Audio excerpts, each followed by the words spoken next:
ਸਤਿ ਸ੍ਰੀ ਅਕਾਲ। Punjabi radio USA ਸੁਣ ਰਹੇ ਦੇਖ ਰਹੇ ਸਾਡੇ ਸਾਰੇ ਹੀ ਸਰੋਤਿਆਂ ਤੇ ਦਰਸ਼ਕਾਂ ਨੂੰ ਜੀ ਆਇਆਂ ਨੂੰ। ਮੈਂ ਰਾਜਕਨਵੀਰ ਸਿੰਘ ਪ੍ਰੋਗਰਾਮ ਅਪਡੇਟ ਫਾਰਮਿੰਗ ਦੇ ਵਿੱਚ ਸਭ ਨੂੰ ਜੀ ਆਇਆਂ ਨੂੰ ਆਖਦੇ ਹਾਂ। ਜੁੜ ਚੁੱਕੇ ਨੇ ਮੇਰੇ ਨਾਲ ਪੰਜਾਬੀ ਅਮਰੀਕਨ ਗਰੋਵਰਜ਼ ਗਰੁੱਪ ਤੋਂ ਅਰਸ਼ਦੀਪ ਸਿੰਘ। ਅਰਸ਼ਦੀਪ ਸਿੰਘ ਜੀ ਆਇਆਂ ਨੂੰ, ਸਵਾਗਤ ਹੈ। ਸਤਿ ਸ੍ਰੀ ਅਕਾਲ ਜੀ। ਹਾਂਜੀ ਰਾਜਕਰਨ ਜੀ ਤੇ ਸਾਰੇ ਸੁਣਨ ਵਾਲੇ ਸਰੋਤਿਆਂ ਨੂੰ ਵੀ ਸਤਿ ਸ੍ਰੀ ਅਕਾਲ। ਸਾਡੇ ਅੱਜ ਦੇ ਅਪਡੇਟ ਫਾਰਮਿੰਗ ਪ੍ਰੋਗਰਾਮ ਨੂੰ ਤੁਹਾਡੇ ਸਾਰਿਆਂ ਤੱਕ ਪਹੁੰਚਾਉਣ 'ਚ ਸਹਿਯੋਗ ਕਰਦੇ ਨੇ ਖਾਲਸਾ ਇੰਸ਼ੋਰੈਂਸ ਏਜੰਸੀ, ਜਿਨ੍ਹਾਂ ਦੇ ਕੋਲੋਂ ਹਰ ਇੱਕ ਤਰੀਕੇ ਦੀ ਇੰਸ਼ੋਰੈਂਸ ਕਰਵਾ ਸਕਦੇ ਹੋ। ਇੰਸ਼ੋਰੈਂਸ ਬਾਰੇ ਪਤਾ ਕਰਨ ਲਈ ਕਾਲ ਕਰ ਸਕਦੇ ਹੋ ਨੰਬਰ 408-272-2500 ਦੇ ਉੱਤੇ। USDA ਦਾ NRCS ਮਹਿਕਮਾ ਵੱਖ-ਵੱਖ ਗ੍ਰਾਂਟਸ ਦੇ ਲਈ ਜਿਹੜੀ ਆ ਸੋਇਲ ਪਾਣੀ ਉਹਨੂੰ ਕੰਜ਼ਰਵ ਕਰਨ ਦੇ ਲਈ ਵੱਖ-ਵੱਖ ਪ੍ਰੋਗਰਾਮਸ ਦੇ ਬਾਰੇ ਇਹਨਾਂ ਦੇ ਕੋਲੋਂ ਤੁਸੀਂ ਜਾਣਕਾਰੀ ਹਾਸਲ ਕਰ ਸਕਦੇ ਹੋ। ਇਹਨਾਂ ਦੇ ਲੋਕਲ ਦਫ਼ਤਰ ਦੇ ਵਿੱਚ ਤੁਸੀਂ ਜਾ ਸਕਦੇ ਹੋ। ਜਸਬੀਰ ਸਿੰਘ ਨਿੱਜਰ ਟ੍ਰੇਸੀ ਤੇ ਐਲਮੰਡ ਬੋਰਡ ਆਫ ਕੈਲੀਫੋਰਨੀਆ, ਇਹਨਾਂ ਸਾਰਿਆਂ ਦਾ ਅਸੀਂ ਧੰਨਵਾਦ ਕਰਦੇ ਹਾਂ। ਜੇ ਤੁਸੀਂ ਵੀ ਇਸ ਪ੍ਰੋਗਰਾਮ ਨੂੰ ਸਪਾਂਸਰ ਕਰਨਾ ਚਾਹੁੰਦੇ ਹੋ, ਸੰਪਰਕ ਕਰ ਸਕਦੇ ਹੋ 408-722-7698 ਜਾਂ 408-272-5200 ਦੇ ਉੱਤੇ। ਸੋ ਵੱਖ-ਵੱਖ ਇਸ਼ੂਜ਼ ਦੇ ਉੱਤੇ ਜਿਹੜੀ ਆਪਣੀ ਅੱਜ ਦੇ ਇਸ ਪ੍ਰੋਗਰਾਮ ਦੇ ਵਿੱਚ ਗੱਲਬਾਤ ਰਹੇਗੀ। ਕੀ ਕੁਛ ਚੱਲ ਰਿਹਾ ਆ ਐਗਰੀਕਲਚਰ ਦੀ ਜਿਹੜੀ ਇਸ ਇੰਡਸਟਰੀ ਦੇ ਵਿੱਚ, ਕੀ ਲੇਟੈਸਟ ਜਿਹੜਾ ਹੋ ਆ ਰਿਹਾ ਆ, ਕੀ ਮੀਟਿੰਗਸ ਹੋ ਰਹੀਆਂ ਤੇ ਉਹਨਾਂ ਸਾਰੀਆਂ ਚੀਜ਼ਾਂ ਦੇ ਉੱਤੇ ਨਜ਼ਰ ਜਿਹੜੀ ਉਹ ਰਹੇਗੀ। ਅਰਸ਼ਦੀਪ ਸਿੰਘ, ਸਭ ਤੋਂ ਪਹਿਲਾਂ ਜਿਹੜੀ ਆਪਾਂ ਸ਼ੁਰੂਆਤ ਆ ਗੱਲਬਾਤ ਆ ਖੇਤੀਬਾੜੀ ਦੇ ਰੁਝੇਵਿਆਂ ਤੋਂ ਹੀ ਥੋੜ੍ਹੀ ਜਿਹੀ ਕਰ ਲੈਂਦੇ ਹਾਂ। ਖਾਸ ਕਰਕੇ ਜੇ ਤੁਸੀਂ ਸਿਟਰਸ ਪਲਾਂਟਸ ਨੂੰ ਲੈ ਕੇ ਜਾਂ ਸਿਟਰਸ ਫਾਰਮਿੰਗ ਨੂੰ ਲੈ ਕੇ ਤੁਸੀਂ ਕੁਛ ਅਪਡੇਟਸ ਕਰਨੀਆਂ ਚਾਹੁੰਦੇ ਆ ਵੀ ਕੀ ਇਸ ਮੌਕੇ ਖੇਤਾਂ ਦੇ ਵਿੱਚ ਰੁਝੇਵੇਂ ਉਸ ਬਾਬਤ ਚੱਲ ਰਹੇ ਆ। ਹਾਂਜੀ ਰਾਜਕਰਨ ਜੀ, ਜਿਵੇਂ ਤੁਸੀਂ ਦੱਸਿਆ ਸਿਟਰਸ ਦੀ ਖੇਤੀ ਮੈਂ ਕਰਦਾ ਹਾਂ ਨਾ, ਤੇ ਸੋ ਇਸ ਕਰਕੇ ਥੋੜ੍ਹਾ ਜਿਹਾ ਸਿਟਰਸ ਦੇ ਵਿੱਚ ਜ਼ਿਆਦਾ ਇਨਵੋਲਵਮੈਂਟ ਰਹਿੰਦੀ ਹੈ। ਤੇ ਦੇਖਿਆ ਜਾਵੇ ਤਾਂ ਹੁਣ ਜ਼ਿਆਦਾ ਸਿਟਰਸ ਦਾ ਜਿਹੜਾ ਉਹ ਹਾਰਵੈਸਟ ਤੇ ਕੰਮ ਲਗਭਗ ਸਾਰੇ ਵੈਰਾਈਟੀ ਸਾਰਾ ਕੁਛ ਹੀ ਖਤਮ ਹੀ ਆ, ਹੈ ਨਾ। ਇੱਕ ਨੇਵਲਸ ਵਗੈਰਾ ਨੂੰ ਛੱਡ ਕੇ ਔਰੰਜਸ ਦੀ ਇੱਕ ਅੱਧੀ ਵੈਰਾਈਟੀ ਹੈਗੀ ਹੈ ਜਿਹੜੀ ਇਨ ਪ੍ਰੋਸੈਸ ਆ, ਜਾਂ ਕਿਤੇ ਕਿਤੇ ਹਜੇ ਗ੍ਰੇਪ ਫਰੂਟ ਲੱਗਿਆ ਦੇਖਣ ਨੂੰ ਮਿਲ ਰਿਹਾ, ਹੈ ਨਾ, ਦੇਖਣ ਨੂੰ। ਉਹਦਾ ਕਾਰਨ ਇਹੀ ਹੈ ਵੀ ਐਤਕੀ ਥੋੜ੍ਹੀ ਜਿਹੀ ਮਾਰਕੀਟ ਸਲੋ ਸੀਗੀ ਸਾਰੇ ਸਿਟਰਸ ਲਈ। ਨਹੀਂ, ਹੁਣ ਤੱਕ ਗ੍ਰੇਪ ਫਰੂਟ ਵੀ ਸਾਰੇ ਹਾਰਵੈਸਟ ਹੋ ਹੀ ਜਾਂਦੇ ਨੇ ਇਸ ਟਾਈਮ ਦੇ ਅਰਾਊਂਡ, ਹੈ ਨਾ। ਅਤੇ ਇਹ ਦੋਨਾਂ ਨੂੰ ਛੱਡ ਕੇ ਬਾਕੀ ਤਾਂ ਹੁਣ ਸਾਰੇ ਜਾਣੀ ਕਿ ਜਿਹੜਾ ਰੈਗੂਲਰ ਪ੍ਰੈਕਟਿਸ 'ਤੇ ਲੱਗ ਚੁੱਕੇ ਆ, ਹੈ ਨਾ। ਚਾਹੇ ਉਹ 'ਚ ਖਾਦ ਪਾਉਣੀ ਆ, ਪਾਣੀ ਲਾਉਣਾ, ਜਾਂ ਜਿਵੇਂ ਗਰਮੀਆਂ ਦੀ ਜਿਹੜੀਆਂ ਪ੍ਰੈਕਟਿਸ ਨੇ, ਜਾਂ ਕੋਈ ਸਪਰੇਅ ਹੁੰਦੀ ਫੋਲੀਅਰ ਜਿਵੇਂ ਥ੍ਰਿਪ ਦੀ ਹੋ ਰਹੀ ਆ ਹੁਣ, ਅਤੇ ਉਹ ਚੀਜ਼ਾਂ ਆ ਗਈਆਂ ਨੇ। ਜਨਰਲੀ ਸਿਟਰਸ ਦੇ ਵਿੱਚ ਜਿਹੜਾ ਆਹ ਟਾਈਮ ਹੁੰਦਾ ਨਾ, ਜੂਨ, ਜੁਲਾਈ, ਅਗਸਤ, ਸਤੰਬਰ, ਤਾਂ ਇਹ 4 ਮਹੀਨੇ ਦੇ ਵਿੱਚ ਕੋਈ ਹਾਰਵੈਸਟ ਕੁਛ ਨਹੀਂ ਹੁੰਦਾ। ਇਹ ਥੋੜ੍ਹਾ ਜਿਹਾ ਸਾਡੇ ਲਈ ਸਲੋ ਟਾਈਮ ਹੁੰਦਾ। ਅਤੇ ਕਿਉਂਕਿ ਹੁਣ ਅਸੀਂ ਫਿਰ ਅਕਤੂਬਰ ਦੇ ਵਿੱਚ ਅਸੀਂ ਫਿਰ ਹਾਰਵੈਸਟ ਸ਼ੁਰੂ ਹੋ ਜਾਂਦੀ ਹੈ। ਜੇ ਥੋੜ੍ਹੀ ਜਿਹੀ ਅਰਲੀ ਆ ਜਾਏ ਤਾਂ ਅਕਤੂਬਰ 'ਚ ਸ਼ੁਰੂ ਹੋ ਜਾਂਦੀ ਹੈ। ਜੇ ਥੋੜ੍ਹੀ ਜਿਹੀ ਮਤਲਬ ਨੋਰਮਲ ਪੇਸ 'ਤੇ ਚੱਲੇ ਤਾਂ ਨਵੰਬਰ ਸ਼ੁਰੂ ਹੋ ਜਾਂਦਾ। ਅਤੇ ਪਰ ਜਿਹੜੀ ਅਕਤੂਬਰ 'ਚ ਤਾਂ ਫਿਰ ਗੇੜੇ ਮਾਰਨ ਲੱਗ ਜਾਂਦੇ ਨੇ ਜਿਹੜੇ ਬਾਇਰ ਪੈਕਰ ਸਾਰੇ ਹੁੰਦੇ ਨੇ, ਉਹ ਦੇਖਣ ਲੱਗ ਜਾਂਦੇ। ਸੋ ਉਦੋਂ ਫਿਰ ਬਿਜ਼ੀ ਹੋ ਜਾਈਦਾ ਐਂਡ 'ਤੇ ਜਾ ਕੇ। ਸੋ ਅੱਜ ਕੱਲ੍ਹ ਦੀ ਤਰੀਕ 'ਚ ਹੁਣ ਥੋੜ੍ਹਾ ਜਿਹਾ ਸਾਹ ਆਇਆ ਹੋਇਆ, ਪਰ ਪਾਣੀ ਜਿਹੜਾ ਆਪਣਾ ਰੈਗੂਲਰ ਇਰੀਗੇਸ਼ਨ ਆ ਉਹ ਚੱਲ ਰਹੀ ਹੈ। ਠੀਕ ਹੈ। ਇਰੀਗੇਸ਼ਨ ਦੇ ਦਰਮਿਆਨ ਹੁਣ ਖਾਦ ਖੂਦ ਜਾਂ ਸਪਰੇਅ ਸਪਰੂ ਵਗੈਰਾ ਉਹ ਵੀ ਨਾਲ ਚੱਲ ਰਹੀ ਹੈ। ਹਾਂਜੀ ਦੇਖੋ, ਉਹ ਤਾਂ ਚੱਲਦੀ ਰਹਿਣੀ ਹੈ, ਹੈ ਨਾ। ਆਪਾਂ ਥੋੜ੍ਹੇ ਪਿਛਲੇ ਮਹੀਨੇ ਆਪਾਂ ਜਿਹੜਾ ਆਪਣਾ ਨਾਈਟ੍ਰੋਜਨ ਦਾ ਜਾਂ ਦੂਜਾ ਸੀਗਾ ਉਹ ਆਪਾਂ ਐਡੀਸ਼ਨ ਕਰ ਚੁੱਕੇ ਹਾਂ। ਜਿਹੜੀ ਹੁਣ ਪ੍ਰੈਕਟਿਸ ਹੋ ਰਹੀ ਹੈ ਇਸ ਟਾਈਮ, ਉਹ ਦੇਖੋ ਇੱਕ ਤਾਂ ਰੈਗੂਲਰ ਹਰਬੀਸਾਈਡ ਸਪਰੇਅ ਚੱਲੀ ਜਿਹੜੀਆਂ ਨੇ, ਜਿਹੜੀਆਂ ਘਾਹ ਘੂਹ ਨੂੰ ਆਪਾਂ ਮੈਨੇਜ ਕਰਨਾ, ਹੈ ਨਾ, ਜਾਂ ਜਿਹੜੀ ਨਾਰਮਲ ਮੈਨੇਜਮੈਂਟ ਪ੍ਰੈਕਟਿਸ ਨੇ। ਜਾਂ ਹੁਣ ਥ੍ਰਿਪ ਦੀ, ਜਿਵੇਂ ਪਹਿਲਾਂ ਕਿਹਾ ਵੀ ਉਹਦੀ ਸਪਰੇਅ ਹੋ ਰਹੀ ਹੈ, ਨਾਲ ਦੀ ਨਾਲ ਕੁਛ ਨਾ ਕੁਛ ਮੈਕਰੋ ਨਿਊਟ੍ਰੀਐਂਟਸ ਵੀ ਐਡ ਕਰ ਦਿੰਦੇ ਹੁੰਦੇ ਨੇ। ਅਤੇ ਉਹ ਸਪਰੇਅ ਅਸੀਂ ਪਿਛਲੇ ਵੀਕ ਹੀ ਖਤਮ ਕੀਤੀ ਹੈ। ਅਤੇ ਹੁਣ ਅਗਲੇ ਮਹੀਨੇ 'ਚ ਇੱਕ ਸਪਰੇਅ ਹੋਰ ਹੋਣੀ ਹੈ। ਸਿਟਰਸ ਕੰਪੈਰੇਟਿਵਲੀ ਨਟਸ ਨਾਲ ਬਹੁਤ ਘੱਟ ਸਪਰੇਆਂ ਹੁੰਦੀਆਂ ਨੇ, ਅਤੇ ਉਸ ਕਰਕੇ ਫਿਰ ਸਾਡੀ ਇੱਕ ਰਹਿੰਦੀ ਆ ਹੁਣ, ਇੱਕ ਜਾਂ ਦੋ ਡਿਪੈਂਡਿੰਗ ਔਨ ਵੈਦਰ 'ਤੇ। ਅਤੇ ਬਾਅਦ 'ਚ ਫਿਰ ਅਸੀਂ ਹਾਰਵੈਸਟ ਚਲੇ ਜਾਵਾਂਗੇ। ਅੱਛਾ, ਇਸ ਵਾਰ ਪੈਸਟੀਸਾਈਡ ਦਾ ਜਾਂ ਵਾਰਮਸ ਦਾ ਜਾਂ ਜਿਹੜੇ ਤੁਸੀਂ ਥ੍ਰਿਪ ਜਿੱਦਾਂ ਸਪਰੇਅ ਦੀ ਗੱਲ ਕਰ ਰਹੇ ਆ, ਇਹਦਾ ਪ੍ਰੈਸ਼ਰ ਕਿੱਦਾਂ ਆ? ਠੀਕ ਆ ਜਿੱਦਾਂ ਰੈਗੂਲਰ ਸੀਜ਼ਨ ਦੇ ਵਿੱਚ ਹੁੰਦਾ ਆ, ਵੱਧ ਘੱਟ ਆ? ਹਾਂਜੀ ਨਹੀਂ, ਐਤਕੀ ਰੈਗੂਲਰ ਹੀ ਹੈ। ਜਿਵੇਂ ਉਹਦਾ ਜਨਰਲੀ ਤਾਂ ਦੇਖੋ ਆਪਣੇ ਏਰੀਏ ਦੇ ਵਿੱਚ ਜਿੱਥੇ ਆਪਾਂ ਰਹਿੰਦੇ ਇੱਧਰ ਨੂੰ ਠੀਕ ਹੁੰਦਾ, ਹੈ ਨਾ। ਅਤੇ ਗਰਮੀ ਕਦੇ ਹੋਣ ਕਦੇ, ਕਰਕੇ। ਹਾਂ, ਕਦੇ ਕਦੇ ਹੁੰਦਾ ਵੀ ਜਦੋਂ ਥੋੜ੍ਹਾ ਜਿਹਾ ਜ਼ਿਆਦਾ ਹੋ ਜਾਂਦਾ ਹੁੰਦਾ ਦੇਖਣ ਨੂੰ। ਬਟ ਸੋ ਫਾਰ ਜਿਹੜੀ ਸਿਟਰਸ ਦਾ ਫਰੂਟ ਵੀ ਬਣ ਗਿਆ ਹਨਾ, ਹੁਣ ਜਿੱਡੇ ਜਿਵੇਂ ਆਪਾਂ ਪੰਜਾਬੀ 'ਚ ਜਿੱਡੇ ਜਿਹੜੇ ਬੰਟੇ ਹੁੰਦੇ ਆ ਉਹ ਚੁੱਕਿਆ ਹੁਣ ਹਨਾ, ਜਿਹੜੀਆਂ ਅਰਲੀ ਵੈਰਾਈਟੀਜ਼ ਨੇ ਉਹਨਾਂ ਤਾਂ, ਜਿਹੜੀਆਂ ਲੇਟ ਨੇ ਉਹਨਾਂ ਨੇ ਸ਼ੁਰੂ ਹੀ ਕੀਤਾ, ਫਰੂਟ ਨਿਕਲਿਆ ਹਨਾ, ਜਿਵੇਂ ਉਹ ਕੁਆਟਰ ਇੰਚ ਦਾ ਹੋਣਾ ਹਜੇ, ਉਦੋਂ ਵੀ ਛੋਟਾ, ਤੇ ਉਹ ਹੁਣ ਫਰੂਟ ਦੀ ਸੈਟਿੰਗ ਤੇ ਦਿਖਣ ਲੱਗ ਗਈ ਆ ਵੀ ਕਿੰਨੀ ਕੁ ਹੋਊਗੀ ਹਜੇ। ਚਲੋ ਐਂ ਤਾਂ ਬਹੁਤ ਸਮਾਂ ਲੰਮਾ ਸਮਾਂ ਪਿਆ ਹਾਰਵੈਸਟ ਤੱਕ ਜਾਣ ਨੂੰ, ਤੇ ਬਟ ਇੱਥੇ ਹੁਣ ਅੰਦਾਜ਼ਾ ਹੋ ਜਾਂਦਾ ਹੁੰਦਾ ਨਾ ਵੀ ਇੰਨਾ ਕੁ ਫਰੂਟ ਹੋਊਗਾ ਐਤਕੀ, ਤੇ ਜਿਹੜਾ ਪਹਿਲਾ ਐਸਟੀਮੇਟ ਆਪਾਂ ਦੇਖ ਸਕਦੇ ਹਾਂ, ਜਾਂ ਆਪਾਂ ਨੂੰ ਕਿੰਨਾ ਕੁ ਪਾਣੀ ਨਾਈਟ੍ਰੋਜਨ ਐਡ ਕਰਨੀ ਪੈਣੀ ਹੈ। ਸੋ ਉਹੋ ਜਿਹਾ ਟਾਈਮ ਹੁਣ ਸਿਟਰਸ ਦੀ ਖੇਤੀ ਦੇ ਵਿੱਚ ਚੱਲ ਰਿਹਾ। ਠੀਕ ਆ। ਨੇਵਲ ਔਰੰਜ ਜਿਹਦੇ ਨਾਂ ਦੇ ਉੱਤੇ ਵਰਮ ਦਾ ਨਾਂ ਹੈ, ਉਹਦਾ ਪ੍ਰੈਸ਼ਰ ਕਿੱਦਾਂ ਹੈ ਇਸ ਵਾਰ? ਠੀਕ ਹੀ ਆ, ਜਾਂ ਮਤਲਬ ਜਿਹਦੇ ਕਰਕੇ ਆਪਾਂ ਨੂੰ ਪਤਾ ਵੀ ਬਦਾਮਾਂ ਦੇ ਵਿੱਚ ਤੇ ਹੋਰ ਥਾਵਾਂ ਦੇ ਉੱਤੇ ਵੀ ਜ਼ਿਆਦਾ ਜਿਹੜਾ ਉਹਦਾ ਨੁਕਸਾਨ ਹੁੰਦਾ, ਔਰੰਜਸ ਦੇ ਉੱਤੇ ਇਸ ਵਾਰ ਉਸਦਾ ਕਿੱਦਾਂ ਦਾ ਨੁਕਸਾਨ?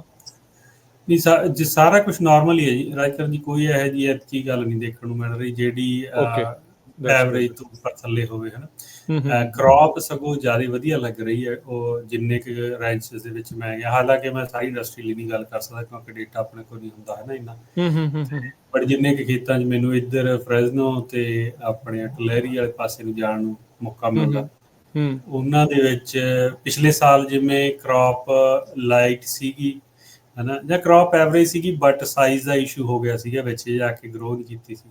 ਸੋ ਇਸ ਸਾਲ ਹਜੇ ਤੱਕ ਤਾਂ ਕ੍ਰੌਪ ਵਧੀਆ ਲੱਗ ਰਹੀ ਹੈ, ਤੇ ਜੇ ਹੁਣ ਪਾਣੀ ਦਾ ਸਿਚੁਏਸ਼ਨ ਵੀ ਠੀਕ ਰਹੀ ਤੇ ਵੈਦਰ ਠੀਕ ਰਿਹਾ ਤਾਂ ਐਤਕੀ ਥੋੜੀ ਵਧੀਆ ਕ੍ਰੌਪ ਆਊਗੀ। ਤੁਹਾਡਾ ਨਵਾਂ ਸੀਗਾ, ਤੁਸੀਂ ਨਵੇਂ ਸਿਰ ਤੋਂ ਇਹ ਸਾਰਾ ਡਿਵੈਲਪ ਕੀਤੀ ਸੀਗੀ, ਸੋ ਇਸ ਵਾਰ ਵਿਕਣ ਜੋਗੇ ਹੋ ਜਾਣੇ? ਹਾਂਜੀ, ਜਿਹੜੇ ਨਿੰਬੂ ਆ ਉਹ ਐਤਕੀ ਪਹਿਲੇ ਸਾਲ ਉਤਰਨਗੇ, ਠੀਕ ਆ, ਤੇ ਉਹਨਾਂ ਨੇ ਐਤਕੀ ਚੌਥੇ ਸਾਲ ਦੇ ਵਿੱਚ ਹੋ ਜਾਣਾ। ਟਰੀਜ਼ ਨੇ ਅਗਸਤ ਦੇ ਵਿੱਚ, ਅਗਸਤ 'ਚ 3 ਦੇ ਹੋ ਜਾਣੇ, ਚੌਥਾ ਸ਼ੁਰੂ ਹੋ ਜਾਣਾ। ਠੀਕ ਆ, ਤੇ ਉਦੋਂ ਫਿਰ ਐਤਕੀ ਤੀਜੇ ਸਾਲ ਲੱਗ ਜਾਂਦੇ ਨੇ ਉਹਨਾਂ ਨੂੰ ਟਰੀ ਥੋੜੇ ਹਾਰਵੈਸਟ ਕਰਨ ਜੋਗੇ ਹਨ। ਸੋ ਐਕਸਾਈਟਮੈਂਟ ਆ ਫਿਰ, ਹੈ? ਹਾਂਜੀ ਹਾਂ, ਐਕਸਾਈਟਮੈਂਟ ਵੀ ਆ ਤੇ ਥੋੜਾ ਜਿਹਾ ਆਇਆ ਵੀ ਆਪਦੇ ਮੋਢੇ ਤੋਂ ਵੀ ਭਾਰ ਹੌਲਾ ਹੋ ਜਾਂਦਾ। ਨਹੀਂ, ਉਹ ਤੇ ਹੈ ਹੀ ਆ, ਬਿਲਕੁਲ ਨਵੇਂ ਸਿਰ ਤੋਂ ਸਾਰਾ ਜਿਹੜਾ ਟੈਂਜਰੀਨਸ ਆ ਉਹ ਅਗਲੇ ਸਾਲ ਫਰੂਟ ਦੇਣਗੇ। ਠੀਕ ਆ। ਅੱਛਾ ਅਰਸ਼ਦੀਪ ਸਿੰਘ, ਹੁਣ ਜਿੱਦਾਂ ਪਤਾ ਵੀ ਪਾਣੀ ਪੂਣੀ ਦਾ ਰੌਲਾ ਵੀ ਆ, ਬਿਜਲੀ ਦਾ ਵੀ ਜਿਹੜਾ ਉਹ ਨਾਲ ਪੈਰਲਲੀ ਜਿਹੜਾ ਉਨਾ ਹੀ ਰੌਲਾ ਆ। ਇਰੀਗੇਸ਼ਨ ਪ੍ਰੈਕਟਿਸਿਸ ਦੇ ਵਿੱਚ PG&E ਦਾ ਹੁਣ ਇੱਕ ਬਹੁਤ ਵੱਡਾ, ਇੱਕ ਕਹਿ ਸਕਦੇ ਹਾਂ ਵੀ ਇਨਪੁਟ ਕਾਸਟ ਜਿਹੜਾ ਬਹੁਤ ਜ਼ਿਆਦਾ ਵੱਧ ਗਿਆ ਹੈਗਾ ਆ। ਕਦੋਂ ਇਰੀਗੇਸ਼ਨ ਲਾਉਣੀ ਚਾਹੀਦੀ, ਕਦੋਂ ਮੋਟਰ ਔਨ ਕਰਨੀ ਚਾਹੀਦੀ, ਕਦੋਂ ਨਹੀਂ ਕਰਨੀ ਚਾਹੀਦੀ, ਇਸ ਨੂੰ ਲੈ ਕੇ ਕੀ ਹੈ ਇਸ ਟਾਈਮ ਚਰਚਾ ਜਿਹੜੀ ਉਹ ਜ਼ਿਆਦਾ ਚੱਲ ਰਹੀ ਹੈ? ਹਾਂਜੀ, ਦੇਖੋ ਇਹਦੇ 'ਤੇ ਨਾ ਇੱਕ ਅਸੀਂ ਕੰਮ ਵੀ ਕਰ ਰਹੇ ਹਾਂ, ਜਿਵੇਂ ਅੱਗੇ ਤੁਹਾਨੂੰ ਸ਼ਾਇਦ ਯਾਦ ਹੋਣਾ, ਤੁਸੀਂ ਜਿਹੜੇ ਪੱਗ ਦੇ WhatsApp ਗਰੁੱਪ ਨੇ ਜਾਂ ਕਮਿਊਨੀਕੇਸ਼ਨ ਚੈਨਲਸ ਉਹਨਾਂ 'ਚ ਵੀ ਐਡ ਹਨ, ਤੇ ਇੱਕ ਵਾਰ ਕਿਸੇ ਨੇ ਗੱਲ ਕੀਤੀ ਸੀਗੀ, ਕਹਿੰਦੇ ਸੀਗੇ ਵੀ ਅਸੀਂ ਸੋਲਰ ਲਵਾਇਆ ਤੇ ਤਾਂ ਵੀ ਬਿਜਲੀ ਦਾ ਬਿੱਲ ਨਹੀਂ ਘਟਿਆ। ਇਹ ਡਿਸਕਸ਼ਨ ਹੋਈ ਸੀ 2 ਮਹੀਨੇ ਪਹਿਲਾਂ ਹਨਾ, ਤੇ ਉਹਦੇ 'ਤੇ ਥੋੜ੍ਹਾ ਜਿਹਾ ਕੰਮ ਕਰ ਰਹੇ ਹਾਂ, ਤੇ ਕਿਉਂਕਿ ਵੀ ਜੇ ਸੋਲਰ ਲੱਗ ਕੇ ਬਿੱਲ ਨਹੀਂ ਘਟ ਰਿਹਾ ਤਾਂ ਉਹਦਾ ਕੋਈ ਕਾਰਨ ਹੋਣਾ ਚਾਹੀਦਾ। ਤੇ ਜਿਵੇਂ ਹੁਣ ਤੁਸੀਂ ਇਹੋ ਜਿਹੀ ਚੀਜ਼ਾਂ 'ਤੇ ਕੰਮ ਚੱਲ ਰਿਹਾ, ਤੇ ਇਰੀਗੇਸ਼ਨ ਦਾ ਜੇ ਓਵਰਆਲ ਆਪਾਂ ਇਰੀਗੇਸ਼ਨ ਦੇਖੀਏ ਨਾ, ਜੇ ਕਾਫੀ ਜ਼ਿਆਦਾ ਇੰਪਰੂਵਮੈਂਟਸ ਹੋਣ ਦੀ ਲੋੜ ਆ, ਤੇ ਜਿਹੜੇ ਤਾਂ ਨਵੇਂ ਸਿਸਟਮ ਲੱਗਦੇ ਆ ਉਹ ਤਾਂ ਚਲੋ ਵਧੀਆ ਹੀ ਹੁੰਦੇ ਨੇ ਹਨਾ। ਉਹਦੇ 'ਚ ਵੀ ਮੈਨੂੰ ਲੱਗਦਾ ਵੀ ਕਈ ਵਾਰ ਦੇਖਣ ਨੂੰ ਮਿਲਦਾ ਵੀ ਬੰਦਾ ਕੰਜੂਸੀ ਕਰ ਜਾਂਦਾ, ਆਪਾਂ ਇਹ ਕਹਿ ਦਈਏ। ਜਿਹੜਾ ਇਨਫਰਾਸਟਰਕਚਰ ਹੁੰਦਾ ਨਾ, ਉਹਦੇ 'ਚ ਜਿਹੜਾ ਕ੍ਰਿਟੀਕਲ ਇਨਫਰਾਸਟਰਕਚਰ ਆ, ਉਹਦੇ 'ਚ ਆਪਾਂ ਨੂੰ ਨਹੀਂ ਕੰਜੂਸੀ ਨਹੀਂ ਕਰਨੀ ਚਾਹੀਦੀ। ਠੀਕ ਹੈ। ਇਹ ਹੈ ਸੋ ਜਦੋਂ ਹੁਣ ਤੁਸੀਂ ਕੰਜੂਸੀ ਤੋਂ ਕਹਿੰਦੇ ਆ ਭਾਵ ਮਤਲਬ ਵੀ ਇਕਵਿਪਮੈਂਟ ਛੋਟੀ ਪਾਵਰ ਦਾ ਲਵਾ ਲੈਣਾ ਜਾਂ ਥੋੜਾ ਜਿਹਾ ਹੌਲਾ ਲਵਾ ਲੈਣਾ, ਉਹਦੇ ਕਰਕੇ ਇਹ ਚੀਜ਼ ਹੋ ਜਾਂਦੀ ਹੈ? ਨਹੀਂ, ਉਹ 'ਚ ਕਈ ਚੀਜ਼ਾਂ ਹੋ ਜਾਂਦੀਆਂ। ਕਾਸਟ ਕੱਟ ਕਰਨ ਨੂੰ ਬੰਦਾ ਕਰ ਲੈਂਦਾ, ਜਿਵੇਂ ਉਦਾਹਰਨ ਦੇ ਤੌਰ ਤੇ ਜਿੰਨੇ ਪੁਰਾਣੇ ਸਿਸਟਮ ਡਿਜ਼ਾਈਨ ਹੋਏ ਸੀ ਨਾ ਅੱਗੇ, 18 ਤੋਂ 20 ਘੰਟੇ ਰਨ ਟਾਈਮ ਤੇ ਡਿਜ਼ਾਈਨ ਕਰ ਦਿੰਦੇ ਹੁੰਦੇ ਸੀਗੇ। ਠੀਕ ਹੈ। ਵੀ ਜੇ ਮੰਨ ਲਓ ਵੀ ਤੁਹਾਡੇ ਕੋਲ 100 ਏਕੜ ਜ਼ਮੀਨ ਆ, ਤਾਂ ਉਹਨਾਂ ਨੇ ਤੁਹਾਡਾ ਸਿਸਟਮ ਡਿਜ਼ਾਈਨ ਕਰ ਦੇਣਾ, ਇਰੀਗੇਸ਼ਨ ਸਿਸਟਮ ਵੀ 18 ਘੰਟੇ, ਜੇ ਪੀਕ ਮੰਥਸ ਦੇ ਵਿੱਚ, ਜਿਵੇਂ ਜੂਨ ਜੁਲਾਈ 'ਚ 18 ਘੰਟੇ ਤੁਹਾਡੀ ਮੋਟਰ ਚੱਲੂਗੀ ਤੇ ਤਾਂ ਤੁਹਾਡਾ ਜਿਹੜਾ ਉਹ ਹੋ ਜੂਗਾ। ਠੀਕ ਹੈ। ਤੇ ਉਦੋਂ ਬਿਜਲੀ ਦੇ ਬਿੱਲ ਨਹੀਂ ਇੰਨੇ ਆਉਂਦੇ ਸੀ ਜਦੋਂ ਦੀ ਉਹ ਡਿਜ਼ਾਈਨ ਹੋਏ। ਸਹੀ ਗੱਲ। ਤੇ ਉਦੋਂ ਅਗਲਾ ਕਾਸਟ ਇਸ ਕਰਕੇ ਕੱਟ ਕਰ ਜਾਂਦਾ ਸੀ ਵੀ ਜੇ ਉਹੀ ਸਿਸਟਮ ਡਿਜ਼ਾਈਨ ਕਰਨ ਲੱਗਦੇ ਵੀ ਨਹੀਂ, ਸਾਡਾ ਸਾਰਾ ਪਾਣੀ ਦਾ ਇਰੀਗੇਸ਼ਨ ਆ ਉਹ 10 ਤੋਂ 12 ਘੰਟੇ ਦੇ ਵਿੱਚ ਖਤਮ ਹੋਣਾ ਚਾਹੀਦਾ, 18 'ਚ ਨਹੀਂ ਹੋਣਾ ਚਾਹੀਦਾ ਹਨਾ। ਤੇ ਫਿਰ ਉਹਦੇ ਨਾਲ ਕੀ ਹੁੰਦਾ ਵੀ ਤੁਹਾਡਾ ਜਿਹੜਾ ਪੰਪ ਦਾ ਵੀ ਸਾਈਜ਼ ਵੱਧ ਜਾਂਦਾ, ਤੇ ਪਾਣੀ ਦੀ ਰਿਕੁਆਇਰਮੈਂਟ ਜ਼ਿਆਦਾ ਵੱਧ ਜਾਂਦੀ ਆ ਹਨਾ। ਤੇ ਥੋੜੇ ਜਿੰਨੇ ਵੀ ਅੰਡਰਗਰਾਉਂਡ ਪਾਈਪ ਪੈਣੇ ਨੇ ਉਹਨਾਂ ਦਾ ਵੀ ਸਾਈਜ਼ ਵੱਧ ਜਾਂਦਾ, ਸਾਰੇ ਕਾਸੇ ਦਾ ਖਰਚਾ ਵੱਧ ਜਾਂਦਾ ਹੈ ਨਾ। ਹੂੰ ਤੇ ਬੰਦਾ ਕਰਦਾ ਕੀ ਆ, ਅਗਲੇ ਬੰਦਾ ਕਹਿੰਦਾ ਯਾਰ ਛੋਟਾ ਕਰ ਦੋ ਥੋੜਾ ਜਿਹਾ, ਮਤਲਬ ਇੰਨਾ ਨਹੀਂ ਖਰਚਾ ਹੋਣਾ ਚਾਹੀਦਾ। ਹੁਣ ਜਨਰਲ ਠੀਕ ਰੂਲ ਹੈ। ਆਫ ਥੰਬ ਵੀ ਆ ਲੋਕਾਂ ਕੋਲੇ ਵੀ 1 ਏਕੜ ਦਾ 2000 ਰੁਪਏ ਖਰਚਾ ਆਉਣਾ ਚਾਹੀਦਾ ਜਾਂ 1500 ਆਉਣਾ ਚਾਹੀਦਾ। ਤੇ ਹੂੰ ਬਟ ਉਹ ਕਿਹੜੇ ਸਿਸਟਮ ਲਈ ਆਉਣਾ ਚਾਹੀਦਾ, ਉੱਥੇ ਫਿਰ ਇਰੀਗੇਸ਼ਨ ਕੰਪਨੀਆਂ ਵਾਲੇ ਨੇ ਉਹ ਕਾਫੀ ਝੋਲ ਕਰ ਜਾਂਦੇ ਨੇ ਹਨਾ। ਤੇ ਹੂੰ ਕਈ ਵਾਰ ਮੈਨੂੰ ਜਾਣ ਦਾ ਮੌਕਾ ਮਿਲਿਆ ਜਿੱਥੇ ਵੀ 3-3 ਇੰਚ 4-4 ਇੰਚ ਦੀਆਂ ਉੱਪਰ ਲਾਈਨਾਂ ਪਈਆਂ ਹੁੰਦੀਆਂ ਨੇ, ਤੇ ਉਹਦੇ ਚ ਫਿਰ ਉਹ ਜਿੰਨੀ ਹੁਣ ਪਾਈਪ ਦਾ ਸਾਈਜ਼ ਆ ਓਨਾ ਹੀ ਉਹਨੇ ਪਾਣੀ ਕੱਢਣਾ, ਜਿੰਨਾ ਮੈਕਸਿਮਮ ਦੀ ਕਪੈਸਿਟੀ ਆ ਹਨਾ। ਹਾਂਜੀ। ਫਿਰ ਉਹ ਡਿਮਾਂਡ ਪੂਰਾ ਕਰਨ ਨੂੰ ਫਿਰ ਆਪਾਂ ਨੂੰ ਮੋਟਰ ਲੰਮੇ ਸਮੇਂ ਲਈ ਚਲਾਉਣੀ ਪੈਂਦੀ ਹੈ। ਮੋਟਰ ਹੂੰ ਲੰਮੇ ਸਮੇਂ ਲਈ ਚਲਾਉਣੀ ਪੈਂਦੀ ਹੈ, ਤੁਹਾਡੀ ਮੇਨਟੇਨੈਂਸ ਕਾਸਟ ਵੱਧ ਜਾਂਦੀ ਹੈ। ਠੀਕ ਹੈ ਜੀ। ਤੇ ਜੇ ਤੁਸੀਂ ਪੀਕ ਆਵਰਸ ਚਲੇ ਜਾਂਦੇ ਹੋ, ਤੁਹਾਡੇ ਕੋਲ ਆਪਸ਼ਨ ਨਹੀਂ ਰਹਿੰਦੀ ਬੰਦ ਕਰਨ ਦੀ, ਜੇ ਤੁਸੀਂ ਪੀਕ ਹੂੰ ਆਵਰਸ ਵੀ ਮੋਟਰ ਚੱਲਦੀ ਹੈ। ਸੋ ਉਹ ਸਾਰੀਆਂ ਚੀਜ਼ਾਂ ਨਾਲ ਫਿਰ ਉਹ ਬਿੱਲ ਵਧਣ ਲੱਗ ਜਾਂਦੇ ਆ ਹਨਾ। ਹੁਣ ਬਿਜਲੀ ਹੂੰ ਦਾ ਬਿੱਲ ਬਹੁਤ ਵੱਡਾ ਫੈਕਟਰ ਹੈ, ਜਿਵੇਂ ਆਪਣੀ ਗੱਲ ਸ਼ੁਰੂ ਇੱਥੋਂ ਹੋਈ ਸੀ, ਆਪਾਂ ਹੂੰ ਹੋਰ ਪਾਸੇ ਲੈ ਗਏ ਥੋੜੀ ਜਿਹੀ, ਬਟ ਬਿਜਲੀ ਦਾ ਬਿੱਲ ਬਹੁਤ ਵੱਡਾ ਫੈਕਟਰ ਹੈ। ਬਿਜਲੀ ਦਾ ਬਿੱਲ ਤਾਂ ਹੀ ਘਟੂਗਾ ਜੇ ਤੁਹਾਡਾ ਇਰੀਗੇਸ਼ਨ ਸਕੈਜੂਲ, ਹੁਣ ਆਮ ਹੀ ਯੂਸੀ ਜਾਂ ਜਦੋਂ ਆਪਾਂ ਕਿਤੇ ਜਾਂਦੇ ਹਾਂ ਉਹ ਕਹਿੰਦੇ ਤੁਹਾਡਾ ਇਰੀਗੇਸ਼ਨ ਸਕੈਜੂਲ ਵਧੀਆ ਹੋਣਾ ਚਾਹੀਦਾ, ਸੈੱਟ ਹੋਣਾ ਚਾਹੀਦਾ। ਐਸਐਮਐਸ ਦਾ ਡੇਟਾ ਦੇਖੋ, ਈਟੀ ਡੇਟਾ ਦੇਖੋ, ਫਿਰ ਉਹਦਾ ਸਕੈਜੂਲ ਸੈੱਟ ਕਰੋ। ਉਹ ਸੈੱਟ ਕਰਕੇ ਵੀ ਜੇ 18-20 ਘੰਟੇ ਦਾ ਰਨ ਟਾਈਮ ਆ ਜਾਂਦਾ ਡੇਲੀ, ਦਾ ਬੰਦਾ ਕਿੱਥੋਂ ਪੈਸੇ ਬਚਾ ਲੂਗਾ, ਫਿਰ ਤੁਹਾਨੂੰ ਮੋਟਰ ਨੇ ਚੱਲਣੀ ਹੋਈ ਹੈ ਨਾ। ਸੋ ਇਹ ਸੋ ਰਿਕਮੈਂਡੇਸ਼ਨਸ ਤੁਹਾਡੇ ਵੱਲੋਂ ਵੀ ਆ ਜਿਹੜੀਆਂ ਟਾਈਮਿੰਗ ਨੂੰ ਲੈ ਕੇ, ਫਿਰ ਇਹ ਰਿਕਮੈਂਡੇਸ਼ਨਸ ਕਿੱਥੋਂ ਬੰਦਾ ਪ੍ਰਾਪਤ ਕਰ ਸਕਦਾ, ਜਾਂ ਆਪਣੇ ਐਕਸਪੀਰੀਅੰਸ ਜਾਂ ਅੰਦਾਜ਼ੇ ਦੇ ਹਿਸਾਬ ਦੇ ਨਾਲ ਹੀ ਬੰਦੇ ਨੇ ਕਰਨਾ ਹੁੰਦਾ ਹੈ? ਦੇਖੋ ਸਾਰੇ ਗਰੋਅਰਾਂ ਦਾ ਨਾ ਆਪਦਾ ਸਿਸਟਮ ਵੀ ਬਣਿਆ ਹਨਾ। ਇੱਕ ਕਈ ਗਰੋਅਰ ਨੇ ਇਹੋ ਜਿਹੇ ਜਿਨ੍ਹਾਂ ਨੂੰ ਮੈਂ ਜਾਣਦਾ, ਉਹ ਕਹਿੰਦੇ ਨੇ ਨਹੀਂ ਅਸੀਂ 36 ਘੰਟੇ ਚਲਾਉਂਦੇ ਪਾਣੀ ਲਗਾਤਾਰ, ਠੀਕ ਉਦੋਂ ਹੈ। ਬਾਅਦ ਅਸੀਂ ਆਪ ਨੂੰ ਚਲਾਉਂਦੇ ਨਹੀਂਗੇ ਹਨਾ, ਫਿਰ ਹੂੰ ਨੈਕਸਟ ਹੂੰ ਵੀਕ। ਕਈ ਹੂੰ ਬੰਦੇ ਇਹ ਪ੍ਰੈਫਰ ਕਰਦੇ ਨੇ ਬਈ ਮੈਂ 7-8 ਘੰਟੇ ਡੇਲੀ ਚਲਾਵਾਂ, 4 ਜਾਂ 5 ਦਿਨ ਹਫ਼ਤੇ 'ਚ ਹਨਾ, ਇੱਕ ਹੂੰ ਦਿਨ ਹੂੰ ਹੂੰ ਛੱਡਦਾ। ਹੂੰ ਚਲੋ ਇਹ 'ਚ ਹੋਰ ਵੀ ਵੇਰੀਏਬਲ ਆ ਜਾਂਦੇ ਨੇ ਵੀ ਸੋਇਲ ਕਿਹੋ ਜਿਹੀ ਆ ਤੁਹਾਡੀ, ਸੈਂਡੀ ਆ, ਹਾਰਡ ਆ, ਜਾਂ ਜਿਵੇਂ ਵੀ ਆ ਹਨਾ। But clear. ਸਭ ਦਾ ਜਿਵੇਂ ਆਪਦਾ ਸੈੱਟ ਬਣਿਆ ਹੋਇਆ, ਜਿਹੜਾ ਤੁਹਾਡੇ ਲਈ ਚੱਲ ਰਿਹਾ ਆਪਾਂ ਕਹਿੰਦੇ ਵੀ ਉਹਨੂੰ ਹੀ ਚਲਾਓ, ਐਜ਼ ਲੌਂਗ ਐਜ਼ ਤੁਹਾਨੂੰ ਪ੍ਰੋਡਕਸ਼ਨ ਤੁਹਾਡੀ ਵਧੀਆ ਆ ਰਹੀ ਹੈ, ਅਬਵ ਐਵਰੇਜ ਆ ਹਨਾ। ਤੇ ਪਰ ਜਦੋਂ ਆਪਾਂ ਗੱਲ ਕਰਦੇ ਹਾਂ ਐਂਗਲ ਤੋਂ ਵੀ ਤੁਹਾਡੀ ਇਨਪੁਟ ਕਾਸਟ ਘਟਣੀ ਚਾਹੀਦੀ ਹੈ। ਇਨਪੁਟ ਕਾਸਟ 'ਚ ਇੱਕ ਸਭ ਤੋਂ ਵੱਡਾ ਫੈਕਟਰ ਬਿਜਲੀ ਦਾ। ਬਿਜਲੀ ਕਿਵੇਂ ਘਟੂਗੀ? ਜੇ ਆਪਣਾ ਮੋਟਰ ਘੱਟ ਚੱਲੂਗੀ ਹੈ ਨਾ। ਜੇ ਆਪਣੇ VFD ਲੱਗੀ ਹੈ ਜਾਂ ਨਹੀਂ ਲੱਗੀ, ਜਾਂ ਇੱਕ ਸੈੱਟ 'ਚ ਇਰੀਗੇਸ਼ਨ ਕਰਦੇ ਹਾਂ, 2 'ਚ ਕਰਦੇ ਹਾਂ, ਜੇ ਨਹੀਂ ਲੱਗੀ ਤਾਂ ਲਵਾਓ, ਉਹਦਾ ਕੋਈ ਫਾਇਦਾ, ਜਾਂ ਸੋਲਰ ਲਵਾਓ। ਜੇ ਸੋਲਰ ਵੀ ਲਵਾ ਲਿਆ ਤਾਂ ਫਿਰ ਵੀ ਬਿਜਲੀ ਦੇ ਬਿੱਲ ਨਹੀਂ ਘਟੇ, ਜਿਹੜੀ ਆਪਣੇ ਉੱਥੇ ਡਿਸਕਸ਼ਨ ਹੁੰਦੀ ਸੀ WhatsApp ਗਰੁੱਪ 'ਚ, ਪਰ ਉੱਥੇ ਬਿਲਕੁਲ। ਕੋਈ ਹੋਰ ਪ੍ਰੋਬਲਮ, ਉੱਥੇ ਕੋਈ ਹੋਰ ਹੂੰ problem. So so use of hours ਦੇ ਉੱਤੇ ਆਈ ਥਿੰਕ ਕਾਫੀ ਜ਼ਿਆਦਾ ਡਿਪੈਂਡ ਕਰ ਰਿਹਾ ਹੈ ਅੱਜ ਕੱਲ੍ਹ। ਕਿੱਦਾਂ ਆ, ਈਵਨ ਘਰਾਂ ਦੇ ਬਿੱਲਾਂ ਤੋਂ ਲੈ ਕੇ ਫਾਰਮ ਦੇ ਬਿੱਲਾਂ ਦੇ ਵਿੱਚ ਕਿਹੜੇ ਟਾਈਮ ਚਲਾਉਣਾ, ਬੰਦਾ ਇਹ ਹੁੰਦਾ ਵੀ ਚੱਲ ਹਨੇਰੇ ਹੋਏ ਚਲਾਉਂਦੇ, ਤੇ ਅੱਜ ਕੱਲ੍ਹ ਕਹਿੰਦੇ ਰਾਤ ਨੂੰ ਬਿੱਲ ਜ਼ਿਆਦਾ ਹੀ ਆ, ਉਹਦਾ ਕਿਲੋਵਾਟ ਆਵਰ ਦਾ ਖਰਚਾ ਜਿਹੜਾ ਉਹਦਾ ਅੱਜ ਕੱਲ੍ਹ ਜ਼ਿਆਦਾ ਆ, ਕਿਉਂਕਿ ਦਿਨੇ ਤਾਂ ਹੁਣ ਸੋਲਰ ਬਹੁਤ ਜ਼ਿਆਦਾ ਲੱਗੇ ਨੇ, ਤਾਂ ਉਹ એનર્ਜੀ ਅਕਮੋਡੇਟ ਜਿਹੜੀ ਉਹ ਹੋ ਜਾਂਦੀ ਆ, ਰਾਤ ਨੂੰ ਥੋੜਾ ਜਿਹਾ ਮਹਿੰਗਾ, ਫਿਰ ਜ਼ਿਆਦਾ ਕੰਮ ਹੋਈ ਜਾਂਦਾ। ਹਾਂਜੀ ਜੀ, ਇਹ ਸਾਰੀ ਚੀਜ਼ਾਂ ਆ ਜਾਂਦੀਆਂ। ਦੇਖੋ ਬਿੱਲ ਤਾਂ ਦੇਖੋ ਹੁਣ ਇੱਕ ਤੁਹਾਨੂੰ ਯਾਦ ਹੋਣਾ, ਤੁਸੀਂ ਹੁਣ ਗਰੁੱਪ 'ਚ ਐਡ ਹੀ ਆ, ਪਰ ਇੱਕ ਵਾਰ ਇਹੋ ਜਿਹੀ ਵੀ ਡਿਸਕਸ਼ਨ ਹੋਈ, ਉਹ ਕਹਿੰਦੇ ਵੀ ਹੁਣ ਡੀਜ਼ਲ ਜਨਰੇਟਰ ਮਤਲਬ ਆਲਮੋਸਟ ਸੇਮ ਕਾਸਟ 'ਤੇ ਪੈ ਰਿਹਾ ਜਿਹੋ ਜਿਹੀ PG&E ਪੈ ਰਹੀ ਹੈ ਹਨਾ। ਯਾ ਯਾ ਤੇ ਜੇ ਫਿਰ ਹੁਣ ਇਸ ਪੁਆਇੰਟ 'ਤੇ ਆਪਾਂ ਪਹੁੰਚੇ ਬੈਠੇ ਹਾਂ, ਤੇ ਹੋਰ ਸਾਲ 6 ਮਹੀਨੇ ਨੂੰ 2 ਨੂੰ, ਤਾਂ ਫਿਰ PG&E ਉਦੋਂ ਵੀ ਉੱਪਰ ਲੰਘ ਜੂਗੀ, ਜਿਹਦਾ ਜਾਣੀ ਕਿ ਮੋਸਟ ਲਾਈਕਲੀ ਹੋਣਾ ਐਵੇਂ ਹੈ ਵੀ ਬਿਜਲੀ ਦੇ ਯੂਨਿਟ ਕਾਸਟ ਖੇਤੀ ਲਈ ਹਜੇ ਮੂਹਰੇ ਘਟਦੇ ਨਹੀਂ ਲੱਗ ਰਹੇ, ਦਿਖ ਰਹੇ ਹਨਾ। ਉਹ ਜਿੰਨੀਆਂ ਇੱਕ ਵਾਰ 2 ਵਾਰ ਮੌਕਾ ਵੀ ਮਿਲਿਆ ਪਬਲਿਕ ਯੂਟਿਲਿਟੀ ਕਮਿਸ਼ਨ ਨਾਲ, ਤੇ ਉਹ ਗੱਲਬਾਤ ਕਰਨ ਦਾ, ਮਤਲਬ ਕੋਈ ਵੀ ਪ੍ਰੋਜੈਕਸ਼ਨ 'ਚ ਦਿਖ ਨਹੀਂ ਰਿਹਾ ਜਿੱਥੇ ਵੀ ਇਹ ਰੇਟ ਯੂਨਿਟ ਦੇ ਘਟ ਜਾਣਗੇ ਸਾਡੇ ਲਈ ਹਨਾ। ਸੋ ਵਧਣਾ ਹੀ ਹੈ, ਬਿੱਲ ਵਧਣੀ ਆ। ਜਿੰਨਾ ਉਨੀ ਜ਼ਿਆਦਾ ਹੀ ਹੋਣਾ, ਤੇ ਪਾਣੀ ਡੂੰਘੇ ਹੀ ਜਾਣੇ, ਹਰੇਕ ਸਾਲ ਪਾਣੀ ਡੂੰਘੇ ਹੋਈ ਜਾਂਦੇ ਆ, ਮੋਟਰ ਥੱਲੇ ਜਾਈ ਜਾਂਦੀ ਹੈ, ਸਾਈਜ਼ ਵੱਧਦਾ ਜਾਂਦਾ, ਬਿਜਲੀ ਦੇ ਬਿੱਲ ਵੱਧਦੇ ਜਾਂਦੇ ਆ। ਸੋ ਹਰੇਕ ਸਾਲ ਤੁਹਾਡੀ ਜਿਹੜੀ ਇਨਪੁਟ ਕਾਸਟ ਹੈ ਵਧਣੀ। ਇਹ ਤਾਂ ਫਿਰ ਉਹ ਗੱਲ ਹੋ ਗਈ, ਅਰਸ਼ ਯਾਦ ਹੀ ਹੋਣਾ ਵੀ ਪਾਣੀ ਹੋ ਗਏ ਡੂੰਘੇ, ਝੋਨਾ ਲਾਉਣਾ ਹੀ ਛੱਡ ਦੇਣਾ। ਵੀ ਵੀ ਇਦਾਂ ਦੇ ਇਨਪੁਟ ਕਾਸਟ ਇਦਾਂ ਵੱਧਦੇ ਜਾਂਦੇ ਆ, ਵੀ ਪਾਣੀ ਵੀ ਡੂੰਘੇ, ਬਿਜਲੀ ਵੀ ਮਹਿੰਗੀ, ਤੇ ਫਿਰ ਬੰਦਾ ਕਰੇ ਤਾਂ ਕਰੇ ਕੀ। ਜਿਹੜਾ ਹੁਣ ਤੁਸੀਂ ਹਾਂਜੀ ਰੈਜ਼ਰਵਾਇਰ ਦਾ ਉੱਥੇ ਅਰਸ਼ਦੀਪ ਸਿੰਘ ਸਿਸਟਮ ਜਿਹੜਾ ਲਾਇਆ ਆ, ਤੁਹਾਨੂੰ ਉਸ ਦੇ ਨਾਲ ਤੁਹਾਨੂੰ ਲੱਗਦਾ ਵੀ ਫਾਇਦਾ ਹੋ ਰਿਹਾ ਆ? ਤੁਸੀਂ ਬਜਟ ਦੇ ਵਿੱਚ ਆਪਣੇ ਇਦਾਂ ਦੀਆਂ ਜਿਹੜੀਆਂ ਚੀਜ਼ਾਂ ਦੀ ਕਾਸਟ ਨੂੰ ਬਚਾ ਕਰ ਲੈਂਦੇ ਆ, ਜਿਹੜਾ ਰੈਜ਼ਰਵਾਇਰ ਬਣਾਇਆ ਹੈ? ਹਾਂਜੀ ਨਹੀਂ, ਦੇਖੋ ਉਹੀ ਆ ਵੀ ਹਰੇਕ ਗਰੋਅਰ ਦਾ ਅੱਡ ਅੱਡ ਹਨਾ ਸਿਸਟਮ, ਜਾਂ ਏਰੀਏ ਦਾ ਸਿਸਟਮ ਅੱਡ ਅੱਡ ਆ ਹਨਾ।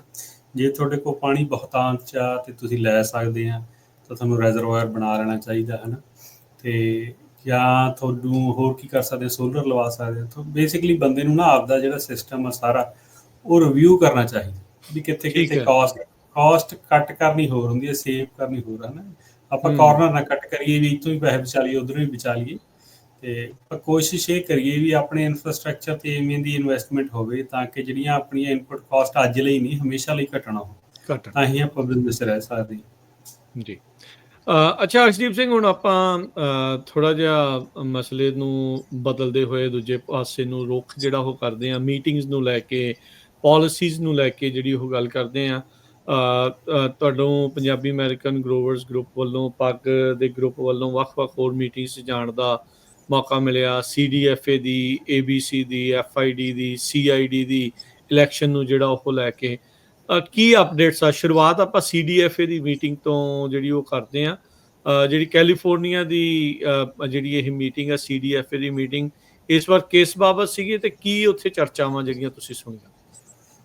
ਹਾਂਜੀ ਜੀ, ਦੇਖੋ ਇਹਦੇ 'ਚ ਨਾ ਆਪਾਂ ਅੱਗੇ ਵੀ ਇਸ ਟੌਪਿਕ ਤੇ ਕਈ ਵਾਰ ਗੱਲ ਕੀਤੀ ਆ। ਇੱਕ ਤਾਂ ਇਹ ਦੱਸਦੇ ਜਾਈਏ ਵੀ ਮੈਨੂੰ ਕਿਉਂਕਿ ਮੈਂ CDFA ਦੀ ਜਿਹੜੀ ਬਾਈਪਾਕ ਐਡਵਾਈਜ਼ਰੀ ਕਮੇਟੀ ਆ ਉਹਦਾ ਮੈਂਬਰ ਆ, ਹੈ ਨਾ, ਤੇ ਜੀ। ਉਸ ਕਰਕੇ ਮੈਨੂੰ ਹਰੇਕ 3 ਮਹੀਨੇ ਬਾਅਦ ਉੱਥੇ ਜਾਣ ਦਾ ਮੌਕਾ ਮਿਲਦਾ, ਤੇ ਕਦੇ ਇਨ ਪਰਸਨ ਹੁੰਦੀ ਆ, ਕਦੇ ਆਨਲਾਈਨ ਹੁੰਦੀ ਹੈ। ਤੇ ਇਸ ਵਾਰ ਇਨ ਪਰਸਨ ਸੀਗੀ, ਤੇ ਉਹਦੇ 'ਚ ਇੱਕ ਜਿਹੜਾ ਬਹੁਤ ਵੱਡਾ 2 ਸਾਲ ਹੋ ਗਏ ਮੈਨੂੰ ਲੱਗਦਾ, ਡੇਢ ਉਸ ਕਮੇਟੀ ਦਾ ਪਾਰਟ, ਹੈ ਨਾ, 2 ਹੋ ਜੀ। ਚੁੱਲੇ। ਤੇ ਉਹਦਾ ਇੱਕ ਜਿਹੜਾ ਸਾਡਾ ਕੰਸਰਨ ਇਹ ਸੀਗਾ ਸ਼ੁਰੂ ਤੋਂ ਵੀ ਸਾਨੂੰ ਕੁਝ ਦੱਸਦੇ ਹੀ ਨਹੀਂ ਗਏ, ਹੈ ਨਾ ਸਾਡੀ ਕੋਈ ਇਨਪੁਟ ਲੈਂਦੇ ਕਿਸੇ ਵੀ ਪ੍ਰੋਗਰਾਮ ਦੇ ਵਿੱਚ। ਹਾਂਜੀ। ਤੇ ਉਹਦਾ ਆਪਾਂ ਬਹੁਤ ਉਦੋਂ ਦਾ ਉਹਨਾਂ ਨੂੰ ਪੁਸ਼ ਕੀਤਾ ਹੋਇਆ ਸੀ, ਹੈ ਨਾ। ਤੇ ਉਹਦੇ 'ਚ ਜਿਹੜੀ ਇੱਕ ਵੱਡੀ ਆਈਟਮ ਨਿਕਲ ਕੇ ਆ ਰਹੀ ਹੈ ਉਹ ਇਹ ਆ ਰਹੀ ਹੈ ਵੀ ਜਿਹੜੀ ਐਤਕੀ ਜਾਂ ਜਿਹੜੀ ਨੈਕਸਟ ਰਾਊਂਡ ਆ ਬਲਾਕ ਗ੍ਰਾਂਟ ਰੈਸਿਪੀਐਂਟ ਦਾ, ਜਿਨ੍ਹਾਂ ਨੇ ਪੈਸੇ ਬਣਨੇ ਆ CDFA ਦੇ ਬਿਹਾਫ ਤੇ, ਜਿਹੜੀਆਂ ਆਰਗੇਨਾਈਜੇਸ਼ਨਾਂ ਨੇ, ਵੀ ਉਹਨਾਂ ਦੇ ਕੀ ਚੈੱਕਸ ਐਂਡ ਬੈਲੈਂਸ ਹੋਣੇ ਚਾਹੀਦੇ ਆ, ਹੈ ਨਾ। ਤੇ ਜਦੋਂ ਪਿਛਲੀ ਵਾਰ ਇਹਨਾਂ ਨੇ ਵੰਡਿਆ ਉਹਨਾਂ ਤੇ ਕੋਈ ਚੈੱਕਸ ਐਂਡ ਬੈਲੈਂਸ ਨਹੀਂ ਸੀਗਾ, ਕਿਉਂਕਿ ਫਸਟ ਟਾਈਮ ਸੀਗਾ ਇਹ ਜਿਹੜਾ ਇਹਨਾਂ ਨੇ ਮਾਡਲ ਅਪਣਾਇਆ ਸੀ। ਠੀਕ ਹੈ। ਤੇ ਉਹਨਾਂ ਲਈ ਵੀ ਲਰਨਿੰਗ ਕਰਵ ਸੀ। ਦੇਖੋ ਮਗਰੋਂ ਆਪਾਂ ਸਾਰੇ ਕਹਿ ਹੀ ਦਿੰਦੇ ਨੇ ਵੀ ਆਹ ਨਹੀਂ ਤੁਸੀਂ ਕੀਤਾ, ਉਹ ਕਹਿੰਦੇ ਵੀ ਉਦੋਂ ਅਸੀਂ ਜਿੰਨੀ ਕਿ ਇਨਫੋਰਮੇਸ਼ਨ ਸਾਡੇ ਕੋਲ ਸੀਗੀ, ਹੈ ਨਾ, ਉਸ ਦੇ ਹਿਸਾਬ ਨਾਲ ਬੈਸਟ ਡਿਸੀਜਨ ਲੈਣ ਦੀ ਕੋਸ਼ਿਸ਼ ਕੀਤੀ ਸੀ। ਤੇ ਉਹ ਜਿਹੜੀਆਂ ਚੀਜ਼ਾਂ ਮਿਸ ਹੋਈਆਂ ਉਹ ਉਹਨਾਂ ਤੋਂ ਲਰਨਿੰਗ ਕਰਵਾ, ਹੈ ਨਾ।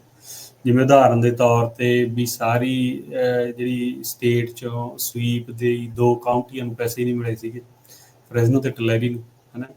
ਤੇ ਵੀ ਐਡੀ ਵੱਡੀ ਮਿਸਟੇਕ ਕਿਵੇਂ ਹੋ ਸਕਦੀ ਹੈ? ਬਾਅਦ 'ਚ ਤਾਂ ਹੁਣ ਆਪਾਂ ਨੂੰ ਇਹ ਕਹਿਣਾ ਸੌਖਾ, ਪਰ ਜਦੋਂ ਉਹਨਾਂ ਨੇ ਉਹ ਰਿਵਿਊ ਕੀਤਾ ਸੀ ਉਦੋਂ ਐਪਲੀਕੇਸ਼ਨ, ਉਹ ਕਹਿੰਦੇ ਸਾਡੇ ਧਿਆਨ 'ਚ ਨਹੀਂ ਇਹ ਗੱਲ ਵੀ ਐਂ ਵੀ ਹੋ ਸਕਦਾ, ਹੈ ਨਾ। ਤੇ ਹੁਣ ਉਹ ਚੀਜ਼ਾਂ ਨੂੰ ਉਹ ਜਿੰਨੀਆਂ ਕੁ ਉਹਨਾਂ ਦੇ ਕੁਛ ਕੁ ਤਾਂ ਉਹਨਾਂ ਦੇ ਆਪਦੇ ਲਰਨਿੰਗ ਐਕਸਪੀਰੀਅੰਸ ਨੇ, ਕੁਛ ਕੁ ਉਹਨਾਂ ਨੇ CDFA ਦੀ ਜਿਹੜਾ ORS ਆ, ਹੁਣ ਉਹ ARS ਆ, ਇਹਨਾਂ ਨੇ ਪਹਿਲਾਂ OEFE ਸੀਗਾ, ਬੇਸਿਕਲੀ ਜਿਹੜਾ ਗ੍ਰਾਂਟਸ ਡਿਸਟਰੀਬਿਊਟ ਕਰਦੇ ਆ ਸਾਰੇ, ਹੈ ਨਾ। ਤੇ ਉਹਨਾਂ ਨੇ ਫੀਡਬੈਕ ਲਈ ਆ ਜਿਹੜੀ ਸਾਡੀ ਕਮੇਟੀ ਆ ਬਾਈਪਾਕ ਐਡਵਾਈਜ਼ਰੀ ਕਮੇਟੀ ਲਈ, ਹੈ ਨਾ, ਠੀਕ ਹੈ।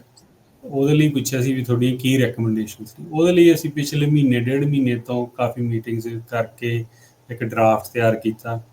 ਤੇ ਡਰਾਫਟ ਤਾਂ ਚਲੋ ਹਜੇ ਆਪਾਂ ਸ਼ੇਅਰ ਨਹੀਂ ਕਰ ਸਕਦੇ ਜਿੰਨਾ ਚਿਰ CDFA ਉਹਨੂੰ ਫਾਈਨਲਾਈਜ਼ ਨਹੀਂ ਕਰਦਾ, ਪਰ ਕੁਛ ਕੁ ਮੇਨ ਜਿਹੜੇ ਪੁਆਇੰਟਸ ਨੇ ਉਹ ਡਿਸਕਸ ਕਰ ਸਕਦੇ ਹਾਂ ਵੀ ਡਰਾਫਟ ਦੇ ਵਿੱਚ ਕੀ ਹਾਂਜੀ, ਕੀ ਰਿਕਮੈਂਡੇਸ਼ਨ ਸੀਗੀਆਂ ਤੁਹਾਡੇ ਕੋਲ? ਦੇਖੋ, ਇੱਕ ਤਾਂ ਰეკਮੈਂਡੇਸ਼ਨ ਇਹੀ ਸੀਗੀ ਵੀ ਜਿਹੜੀ ਜਿਵੇਂ ਹੁਣ 2-3 ਫੇਜ਼ਸ ਆ, ਹੈ ਨਾ। ਜਿਵੇਂ ਹੁਣ ਪਹਿਲਾਂ ਉਹਨਾਂ ਨੇ ਐਪਲੀਕੇਸ਼ਨਾਂ ਲੈਣੀਆਂ ਨੇ, ਪਹਿਲਾ ਸਟੈਪ ਤਾਂ ਇਹ ਆ ਨਾ ਵੀ ਉਹ ਗ੍ਰਾਂਟ ਓਪਨ ਕਰਨਗੇ ਬਲਾਕ ਗ੍ਰਾਂਟ ਰੈਸਿਪੀਐਂਟ ਲਈ।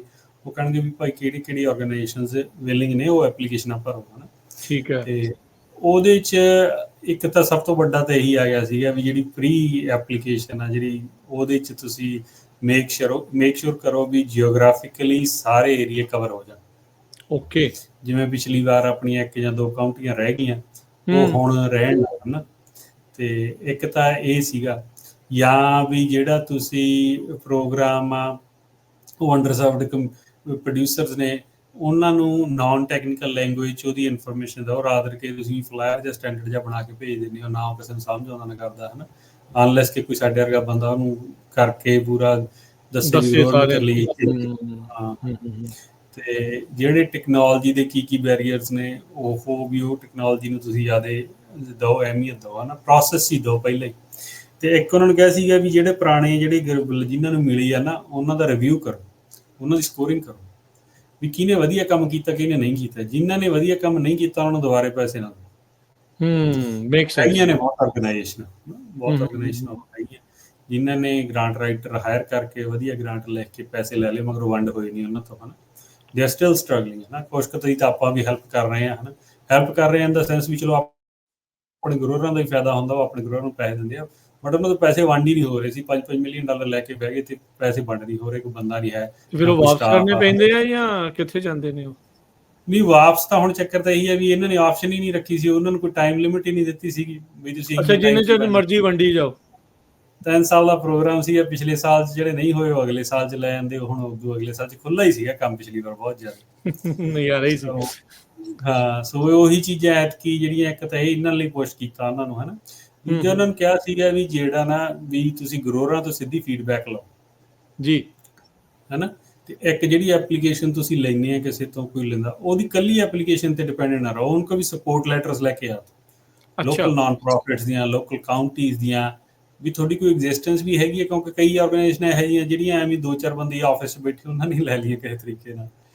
ਤੇ ਹਨਾ, ਵੀ ਜੇ ਤੁਹਾਡਾ ਕੰਮ ਕੀਤਾ ਹੋਊਗਾ, ਕਿਉਂਕਿ ਤੁਸੀਂ ਜਿੱਥੇ ਤੁਸੀਂ ਜੇ ਹੈਗੇ ਆ ਤਾਂ ਤੁਹਾਨੂੰ ਕੋਈ ਨਾ ਕੋਈ ਲੈਟਰ ਲਿਖ ਕੇ ਦੇਊਗਾ, ਚਾਹੇ ਉਹ ਤੁਹਾਡਾ ਮੇਅਰ ਆ ਜਾਂ ਕਾਊਂਟੀ ਦਾ ਕੋਈ ਵੀ ਹੈਗਾ ਨਾ, ਜਾਂ ਕੋਈ ਨਾਨ ਪ੍ਰੋਫਿਟ ਆ, ਵੱਡੀ ਯੂਸੀ ਆ, ਕੋਈ ਤੁਹਾਡੇ ਸਪੋਰਟ ਲੈਟਰ। ਹੋਰ ਗਰੋਵਰ ਜਿਨ੍ਹਾਂ ਨਾਲ ਕੰਮ ਕਰਦੇ ਹੋ ਤੁਸੀਂ।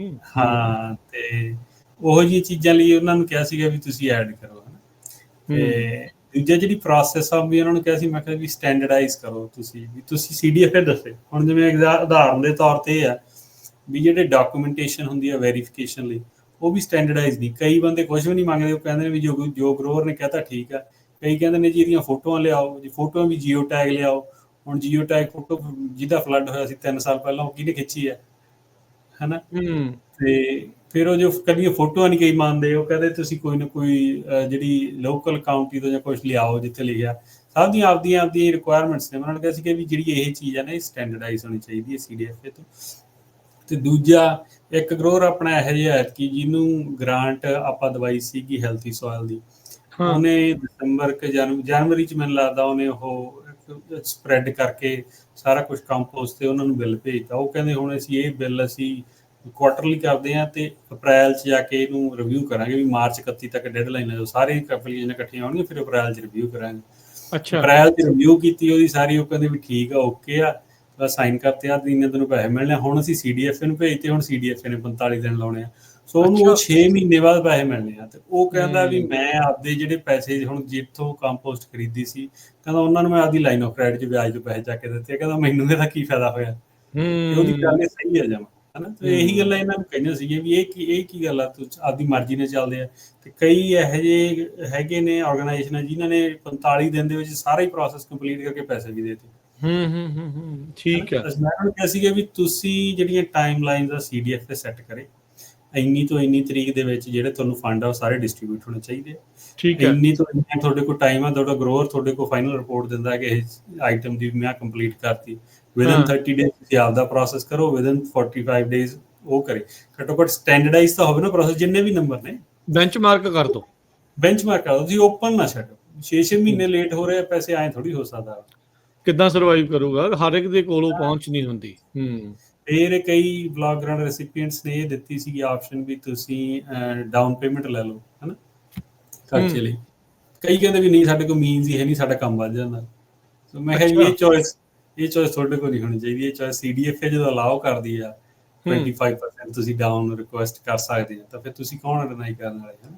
ਤੇ ਉਹ ਫਿਰ ਉਹ ਜੋ ਅਸੀਂ ਲੜੀ ਜਾਂਦੇ ਉਹਨਾਂ ਨੇ ਐਵੇਂ ਇਦੋਂ ਬੈਟਰ ਆ ਵੀ CDFA ਉਹਨੂੰ ਪ੍ਰੋਸੈਸ ਨੂੰ ਸਟੈਂਡਰਡਾਈਜ਼ ਕਰਕੇ ਉਹ ਸਾਰਾ ਉਹ ਐਪਲੀਕੇਸ਼ਨ 'ਚ ਹੀ ਹੋਵੇ। ਮੈਂ ਕਿਹਾ ਵੀ ਜੇ ਕੋਈ ਆਰਗੇਨਾਈਜੇਸ਼ਨ ਆ $5 ਮਿਲੀਅਨ ਨਹੀਂ ਡਿਸਟਰੀਬਿਊਟ ਕਰ ਸਕਦੀ, ਉਹ 2 ਲਈ ਕਲੇਮ ਕਰ ਲਵੇ। ਤੁਸੀਂ ਤਾਂ ਕਹਿਣੀ ਆ ਨਾ 2 ਤੋਂ 5 ਜ਼ਰੂਰੀ ਹੈ ਸਾਰਿਆਂ ਨੇ 5 ਹੀ ਕਲੇਮ ਕਰਨਾ। ਜਿੰਨਾ ਵੰਡ ਸਕਦੇ ਉਹਨਾਂ ਕਰ ਲਓ। ਹਾਂ, ਜਿੰਨਾ ਤੁਸੀਂ ਕੰਮ ਕਰ ਸਕਦੇ ਉਹਨਾਂ ਕਰੋ। ਉਹ ਇਹ ਸਾਰੀਆਂ ਚੀਜ਼ਾਂ ਤੇ ਬਹੁਤ ਡਿਸਕਸ਼ਨ ਹੋਈ, ਪਿੱਛੇ ਸਾਲ ਹੋ ਗਿਆ ਲੱਗਿਆ ਨੂੰ। ਹੁਣ ਉਹਦਾ ਫਸਟ ਡਰਾਫਟ ਫਾਈਨਲ ਡਰਾਫਟ ਬਣ ਕੇ, ਤੁਹਾਨੂੰ ਲੱਗਦਾ ਵੀ ਸਟੈਂਡਰਡਾਈਜ਼ ਕਰ ਦੇਣਗੇ? ਐਤਕੀ ਕਰਨਗੇ ਜੀ। ਹੁਣ ਆਪਾਂ ਫਿਰ ਛੱਡਦੇ ਨਹੀਂ ਉਹਨਾਂ ਚਿਰ ਖੜਾ। ਨਹੀਂ ਠੀਕ ਆ, ਕਿਉਂਕਿ ਫਿਰ ਸਾਰਿਆਂ ਨੂੰ ਫਾਇਦਾ ਜਿਹੜਾ ਇਹਦੇ ਵਿੱਚ ਤਾਂ ਹੀ ਹੋਊਗਾ ਜੇ ਸਾਰਿਆਂ ਦੇ ਲਈ ਪ੍ਰੋਸੈਸ ਸੇਮ ਆ ਤਾਂ। ਹਾਂਜੀ, ਸੋ ਇਹ ਜੀ ਚੀਜ਼ਾਂ ਹੈਗੀਆਂ ਨੇ, ਹਨਾ। ਫਿਰ ਰਿਪੋਰਟਿੰਗ ਦੇ ਵੀ ਸਟੈਂਡਰਡਾਈਜ਼ ਕਰਨ ਨੂੰ ਕਿਹਾ ਥੋੜਾ ਜਿਹਾ, ਵੀ ਤੁਸੀਂ ਹਰੇਕ ਬੰਦੇ ਦਾ ਆਪਦਾ ਹੀ ਇੱਕ ਟੈਂਪਲੇਟ ਜਿਹਾ ਬਣਾਇਆ ਹੋਇਆ, ਕੋਈ ਇੱਕ ਪੇਜ ਤੇ ਭਾਲਦਾ, ਕੋਈ 5 ਪੇਜਾਂ ਦੀ ਰਿਪੋਰਟ ਭਾਲਦਾ। ਸੋ ਇਹ ਸਾਰੀਆਂ ਚੀਜ਼ਾਂ ਵੀ ਤੁਸੀਂ ਸਟੈਂਡਰਡਾਈਜ਼ ਕਰਕੇ ਦਿਓ ਬਲੌਗਰਾਂ ਰੈਸਿਪੀਐਂਟਸ ਨੂੰ ਪਹਿਲਾਂ ਹੀ, ਉਹ ਉਹੀ ਚੀਜ਼ਾਂ ਮੰਗਣ।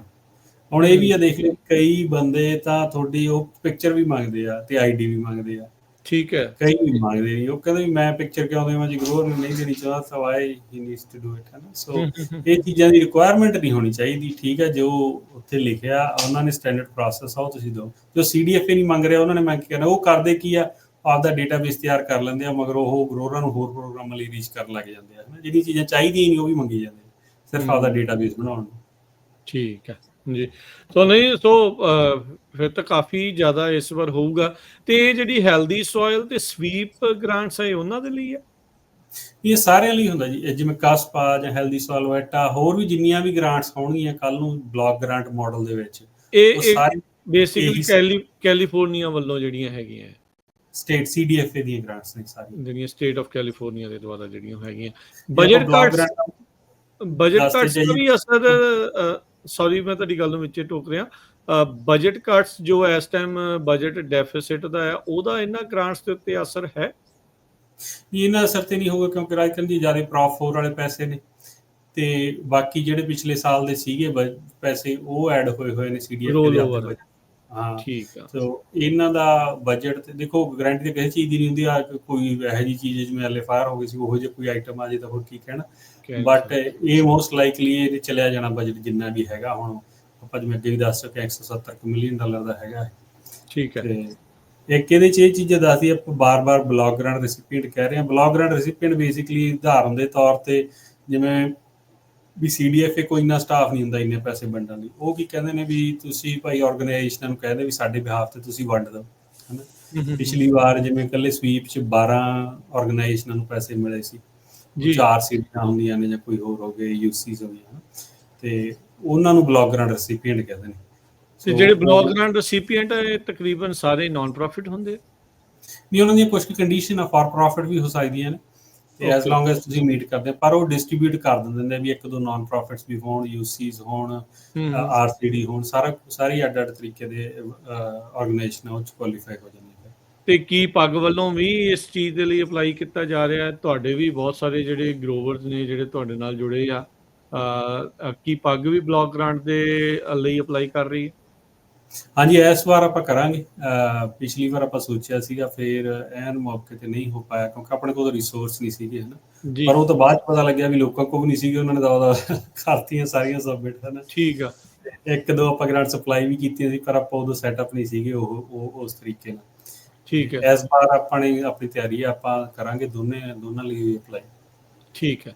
ਤੇ ਅਰਸ਼ਦੀਪ ਸਿੰਘ, ਆਪਾਂ ਇੱਥੇ ਇੱਕ ਬ੍ਰੇਕ ਲੈ ਲੈਂਦੇ ਹਾਂ। ਜਿਹੜੀਆਂ ਹੋਰ ਮੀਟਿੰਗਸ ਦੇ ਬਾਰੇ ਜਿਹੜੀ ਜਾਣਕਾਰੀ ਉਹ ਆਪਾਂ ਇੱਕ ਬ੍ਰੇਕ ਤੋਂ ਬਾਅਦ ਦੇ ਵਿੱਚ ਉਸ ਨੂੰ ਜਾਰੀ ਰੱਖਾਂਗੇ। ਮਿਲਦੇ ਹਾਂ ਇੱਕ ਛੋਟੀ ਜਿਹੀ ਕਮਰਸ਼ੀਅਲ ਬ੍ਰੇਕ ਤੋਂ ਬਾਅਦ। ਬ੍ਰੇਕ ਤੋਂ ਬਾਅਦ ਆਪ ਸਭ ਦਾ ਇੱਕ ਵਾਰੀ ਫੇਰ ਸਵਾਗਤ ਹੈ ਪ੍ਰੋਗਰਾਮ ਅਪਡੇਟ ਫਾਰਮਿੰਗ ਦੇ ਵਿੱਚ। ਮੈਂ ਰਾਜਕਨਵੀਰ ਸਿੰਘ, ਜੁੜੇ ਹੋਏ ਨੇ ਮੇਰੇ ਨਾਲ ਅਰਸ਼ਦੀਪ ਸਿੰਘ, ਪੰਜਾਬੀ ਅਮਰੀਕਨ ਗਰੋਵਰਸ ਗਰੁੱਪ ਤੋਂ। ਅਰਸ਼ਦੀਪ ਸਿੰਘ ਜੀ, ਆਇਆਂ ਨੂੰ ਇੱਕ ਵਾਰੀ ਫੇਰ ਸਵਾਗਤ ਕਰਦੇ ਹਾਂ। ਸਤਿ ਸ਼੍ਰੀ ਅਕਾਲ। ਹਾਂਜੀ, ਸਤਿ ਸ਼੍ਰੀ ਅਕਾਲ ਜੀ। ਸੋ ਆਪਾਂ ਮੀਟਿੰਗਸ ਦੇ ਬਾਰੇ ਗੱਲਬਾਤ ਕਰ ਰਹੇ ਸੀ। ਆਪਾਂ ਅਗਲੀਆਂ ਜਿਹੜੀਆਂ ਮੀਟਿੰਗਸ ਤੁਹਾਡੇ ਵੱਲੋਂ ਅਟੈਂਡ ਕੀਤੀਆਂ ਗਈਆਂ, ਪੱਗ ਦੇ ਦੁਆਰਾ ਅਟੈਂਡ ਹੋਈਆਂ, ਉਹਦੇ ਬਾਰੇ ਆਪਾਂ ਜਾਣਕਾਰੀ ਤੁਹਾਡੇ ਨਾਲ ਸ਼ੇਅਰ ਕਰਦੇ ਹਾਂ।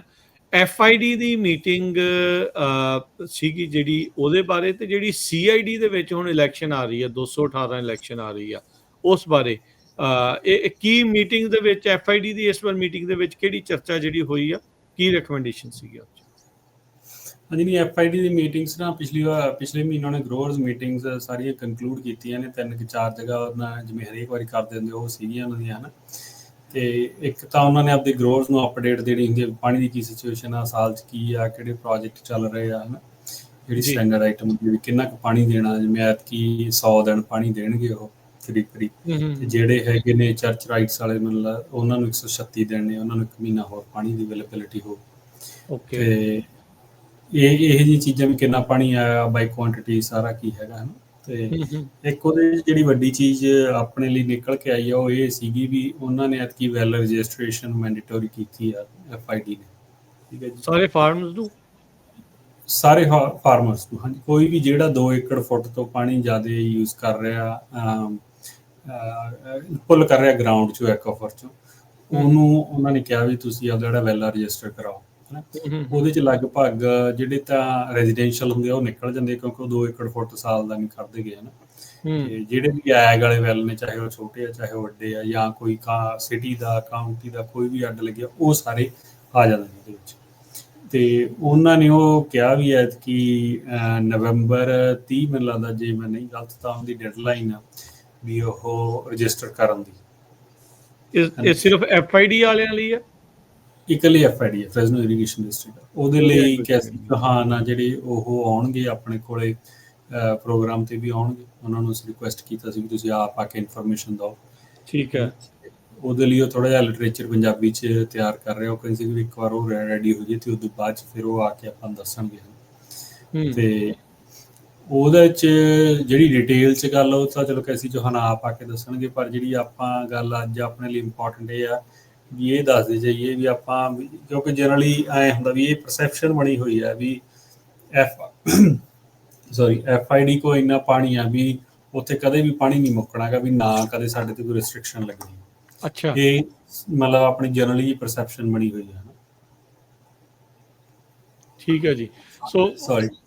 ਦੱਸੋ। ਤੇ ਉਹਦੇ ਪਾਣੀ ਲਈ ਦਾ ਤਾਂ ਰੌਲਾ। ਫਿਰ ਹੁਣ ਉਹਨਾਂ ਨੇ ਐਤਕੀ, ਹੁਣ ਜਦੋਂ ਉਹਨੇ ਮੀਟਿੰਗ 'ਚ ਇਹ ਗੱਲ ਕੀਤੀ ਵੀ ਤੁਸੀਂ ਵੈਲ ਤੁਹਾਨੂੰ ਰਜਿਸਟਰ ਕਰਾਉਣੇ ਪੈਣੇ ਮੈਂਡੇਟਰੀ, ਹੈ ਨਾ, ਤਾਂ ਜੀ। ਸਾਰਿਆਂ ਨੂੰ ਬੜਾ ਚੰਬਾ ਲੱਗਿਆ ਵੀ ਇਹਨਾਂ ਨੂੰ ਕੀ ਲੋੜ ਪੈ ਗਈ, ਕਿਉਂਕਿ ਇਹਨਾਂ ਕੋਲ ਤਾਂ ਪਾਣੀ ਬਹੁਤ ਆ। ਹੂੰ, ਠੀਕ। ਦੇਖੋ, ਇੱਕ ਦੋ ਗੱਲਾਂ ਨੇ, ਉਹ ਤਾਂ ਡਿਟੇਲ 'ਚ ਆਪ ਵੀ ਆ ਕੇ ਗੱਲ ਕਰਨਗੇ, ਪਰ ਜੇ ਮੋਟੇ-ਮੋਟੇ ਤੌਰ ਤੇ ਇਹਨੂੰ ਸਮਝਣਾ ਹੋਵੇ ਨਾ, ਇਹ ਸਾਰੀਆਂ ਚੀਜ਼ਾਂ ਡਿਸਟ੍ਰਿਕਟ ਨਹੀਂ ਡਰਾਈਵ ਕਰ ਰਹੇ ਹੁਣ। ਇਹ ਅੱਛਾ, ਸਟੇਟ ਦਾ ਜਿਹੜਾ ground water sustainability management act ਆ, ਸਿਗਮਾ, ਉਹ ਫੋਰਸ ਕਰ ਰਿਹਾ ਸਾਰਿਆਂ ਨੂੰ, ਅੱਛਾ। ਹੈ ਨਾ। ਮੀਟਰ ਚਲਾਉਣ ਦੇ ਲਈ, ਸਾਰਾ ਕੁਝ ਕਰਨ ਦੇ ਲਈ, ਰਜਿਸਟਰ ਹਾਂ, ਕਰਨ ਦੇ ਲਈ, ਸਾਰਾ ਕੁਝ। ਉਹ ਇਹੀ ਹੈ। ਜਿਵੇਂ ਹੁਣ ਇਹ ਪਹਿਲੀ ਗੱਲ ਤਾਂ ਇਹ ਡਿਫਰੈਂਸ ਆਪਾਂ ਆਪਣੇ ਗਰੋਰਾਂ ਨੂੰ ਦੱਸਦੇ ਜਾਈਏ ਵੀ ਮੀਟਰ ਨਹੀਂ ਲਾ ਰਹੇ, ਅੱਛਾ, ਪਹਿਲਾਂ ਵੈਲ ਰਜਿਸਟਰ ਕਰਾ ਰਹੇ ਵੀ ਓਕੇ। ਤੁਹਾਡਾ ਕਿੱਥੇ ਵੈਲ ਆ, ਉਹਦੀ ਸਾਨੂੰ ਇਨਪੁਟ ਦਿਓ, ਜੀਓਗ੍ਰਾਫਿਕ ਲੋਕੇਸ਼ਨ। ਲੋਕੇਸ਼ਨ ਦਿਓ, ਹਾਂਜੀ ਸੌਰੀ।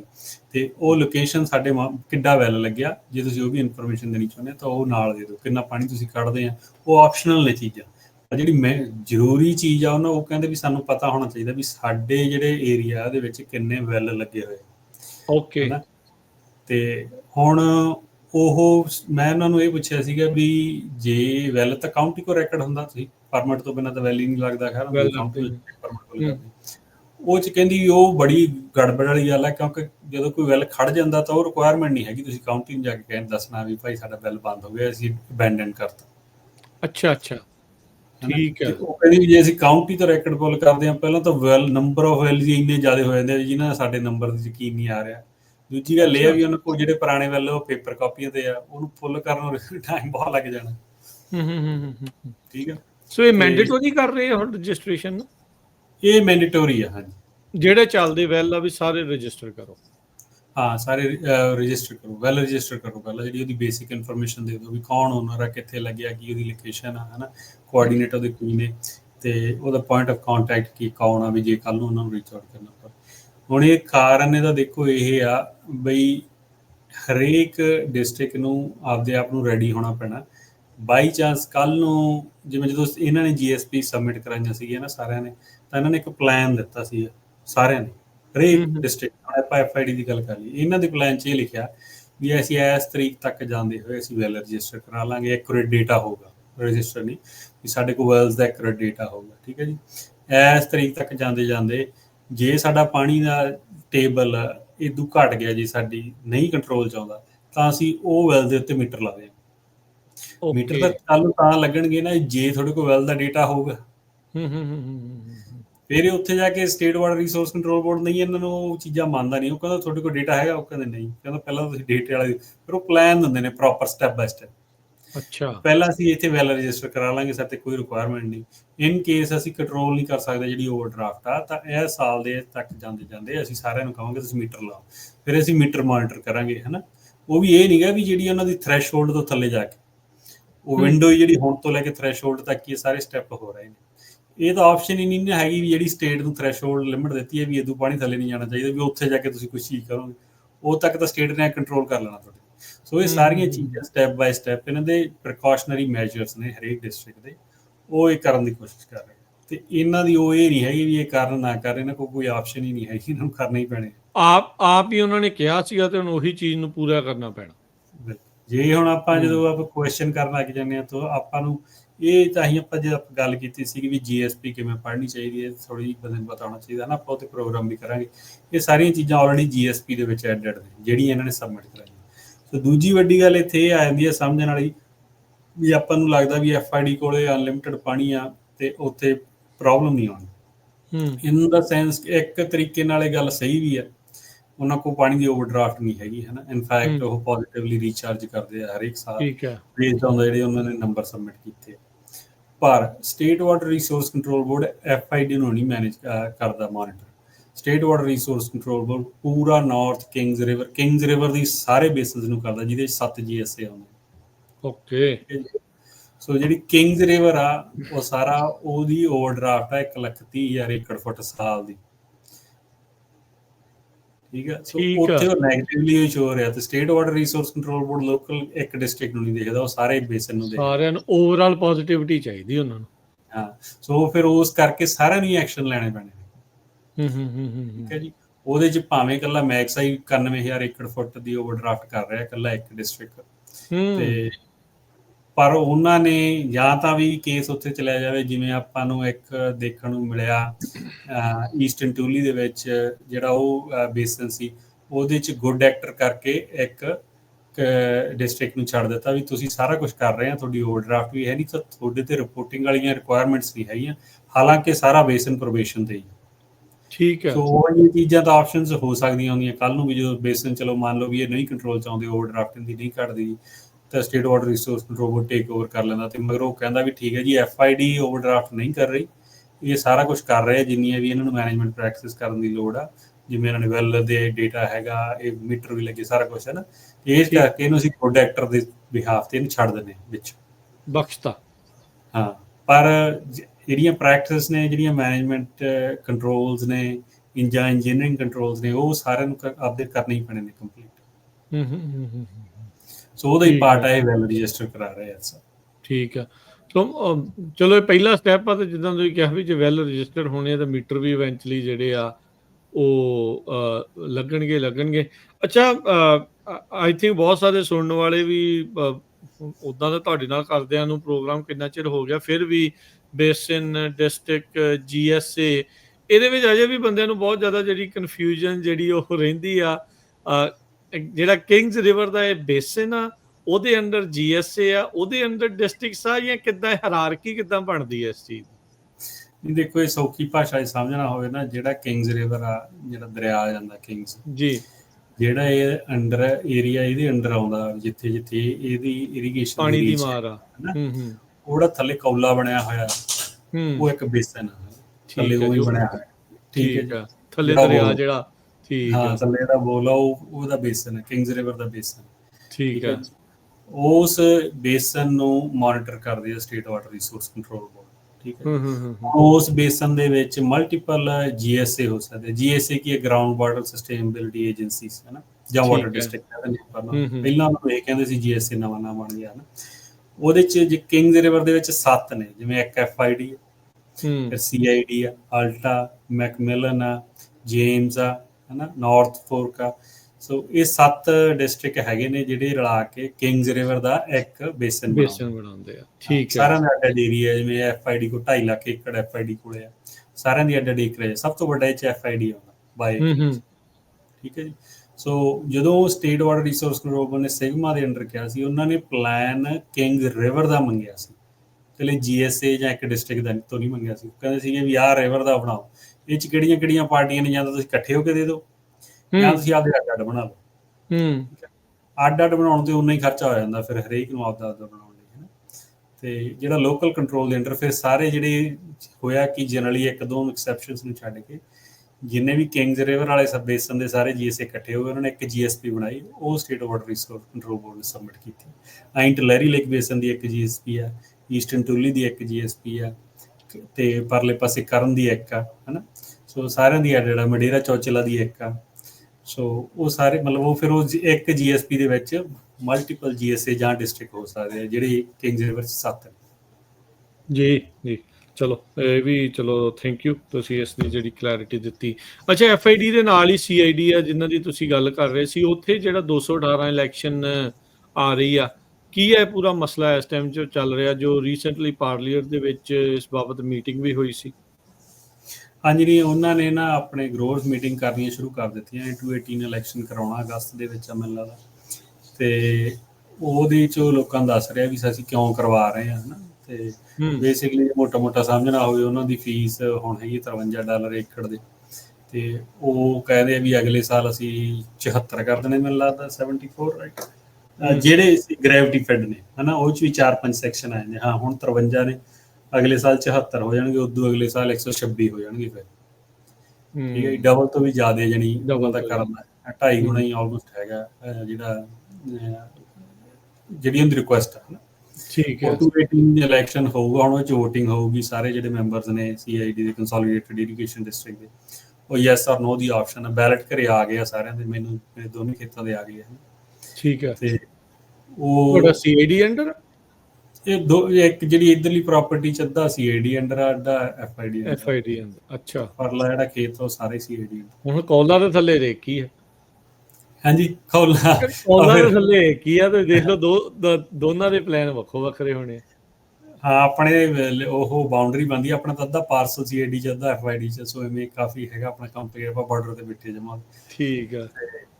ਪਰ ਉਹਦੇ 'ਚ ਉਹ ਕਹਿ ਰਹੇ ਵੀ $126 ਲੈਣੇ ਆ, ਹੈ ਨਾ। ਤੇ ਦੇਖੋ, ਪਹਿਲੀ ਗੱਲ ਤਾਂ ਜਿਹੜਾ ਪਹਿਲਾ ਇਮੀਡੀਏਟ ਰਿਐਕਸ਼ਨ ਤਾਂ ਇਹੀ ਹੁੰਦਾ ਵੀ ਤੁਸੀਂ 2.5 ਗੁਣਾ ਪੈਸੇ ਵਧਾ ਰਹੇ ਹੋ, ਹੈ ਨਾ। ਇਹਦੇ 'ਚ ਵੀ ਅੱਡ ਅੱਡ ਕਲਾਸੀਫਿਕੇਸ਼ਨ ਆ ਜਾਂਦੀਆਂ ਹੁੰਦੀਆਂ ਨੇ, ਵੀ ਕਈਆਂ ਨੂੰ ਜਿਵੇਂ ਪਾਣੀ ਗ੍ਰੈਵਿਟੀ ਬਾਈ ਗ੍ਰੈਵਿਟੀ ਫੈਡ ਹੁੰਦਾ, ਵੀ ਤੁਸੀਂ ਆਪਦਾ ਉਹ ਖੋਲ ਲਿਆ, ਹੈ ਨਾ, ਟਰਨ ਆਊਟ ਖੋਲ ਲਿਆ, ਤੇ ਪਾਣੀ ਤੁਹਾਡੇ ਖੇਤ 'ਚ ਲੱਗਣ ਲੱਗ ਗਿਆ। ਇੱਕ ਹੁੰਦਾ ਕਈ ਲੋਕਾਂ ਨੇ ਜਿੱਥੇ ਪਾਣੀ ਜ਼ਮੀਨ ਉੱਚੀ ਹੁੰਦੀ ਆ ਡਿੱਚ ਨਾਲੋਂ, ਉੱਥੋਂ ਫਿਰ ਉਹ ਪੰਪ ਨਾਲ ਪੁੱਲ ਕਰਦੇ ਆ, ਹੈ ਨਾ, ਪੰਪ ਕਰਕੇ ਆਪਦੇ ਖੇਤ 'ਚ ਛੱਡਦੇ ਆ। ਤੇ ਜਾਂ ਕਿਸੇ ਨੂੰ ਚਰਚ ਰਾਈਟਸ ਨੇ ਜਿਨ੍ਹਾਂ ਦੇ, ਤੇ ਉਹਨਾਂ ਦੇ ਅੱਡ ਅੱਡ ਰੇਟ ਨੇ। ਪਰ ਜਿਹੜੀ ਆਪਾਂ $53 ਵਾਲੀ ਗੱਲ ਕੀਤੀ ਹੈ, ਇਹ ਗ੍ਰੈਵਿਟੀ ਫੈਡ ਦੀ ਗੱਲ ਕੀਤੀ ਹੈ, ਜਿਹਨਾਂ ਨੂੰ ਗ੍ਰੈਵਿਟੀ ਰਾਹੀਂ ਫੀਡ ਜ਼ਿਆਦਾ ਗਰੋਅਰ ਇਸੇ 'ਚ ਹੀ ਆਉਂਦੇ ਨੇ। ਨੱਕਾ ਮੋੜਨਾ ਜਿੱਥੇ ਕਹਿੰਦੇ ਆ। ਹਾਂ, ਨੱਕਾ ਮੋੜਨ ਵਾਲੀ ਗੱਲ ਹੈ।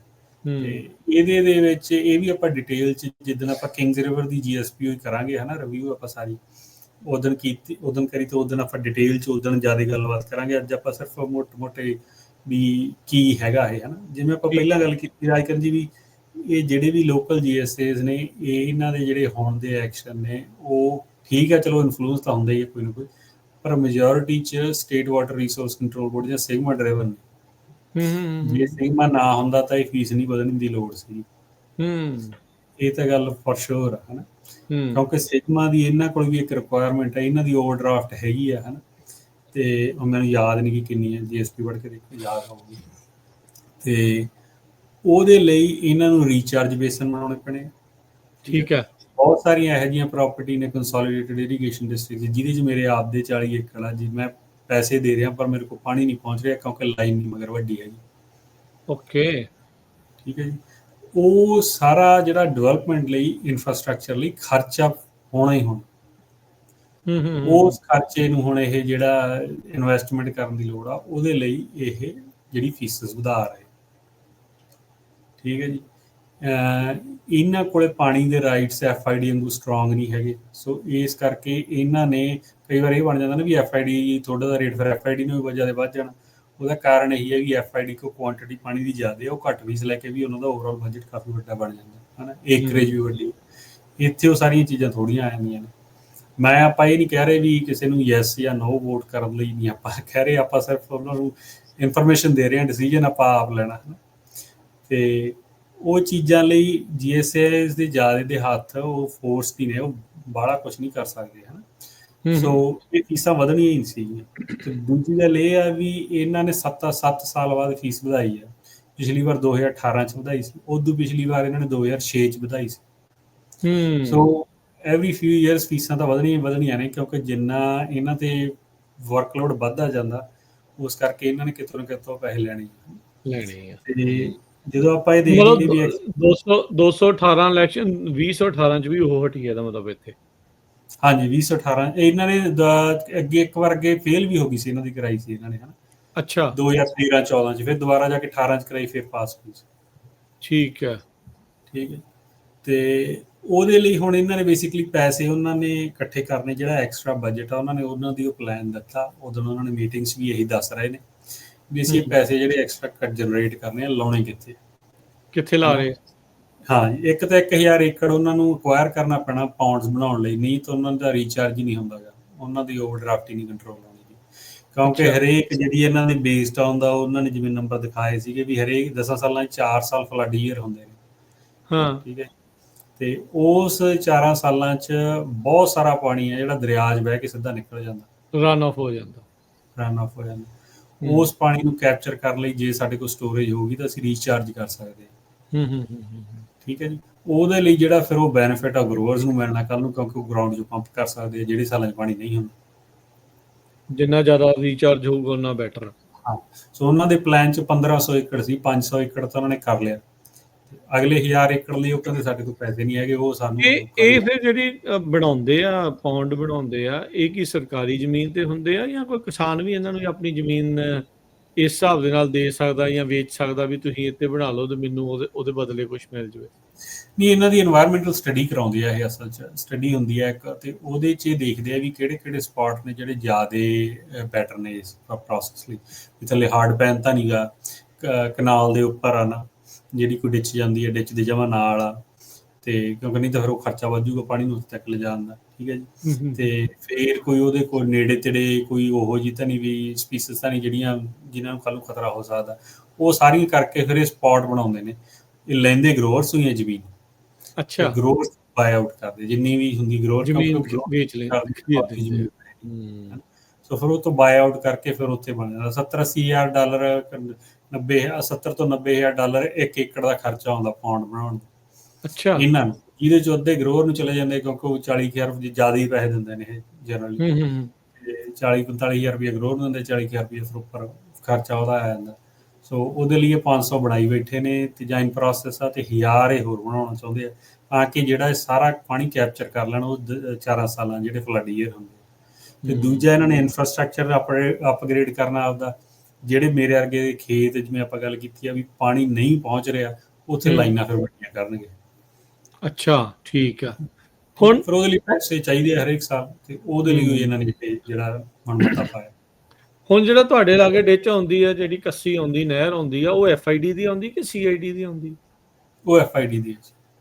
ਪਰ ਇਹ ਸ਼ੇਡ ਹੁੰਦਾ, ਇਹਨਾਂ ਦੇ ਕਾਫੀ ਚੀਜ਼ਾਂ ਸ਼ੇਡ ਹੁੰਦੀਆਂ ਨੇ, ਕਿਉਂਕਿ ਪਾਣੀ ਉਹਦੇ ਵਿੱਚੋਂ ਸੇਮ ਹੀ ਆ। ਜਿਵੇਂ ਉਹਦੇ ਵਿੱਚ ਜਿਹੜੀ ਇਹਨਾਂ ਦੀ ਆਪਣੇ ਖੇਤ ਦੇ ਨਾਲ ਹੀ ਇੱਕ ਓਵਰਫਲੋ ਲਾਈਨ ਆਉਂਦੀ CID ਦੀ, ਉਹ ਸਾਰਾ ਪਾਣੀ ਡੰਪ ਕਰਦੀ ਹੈ ਜਿਹੜਾ ਨਹੀਂ ਯੂਜ਼ ਹੁੰਦਾ ਗਰੋਅਰਸ।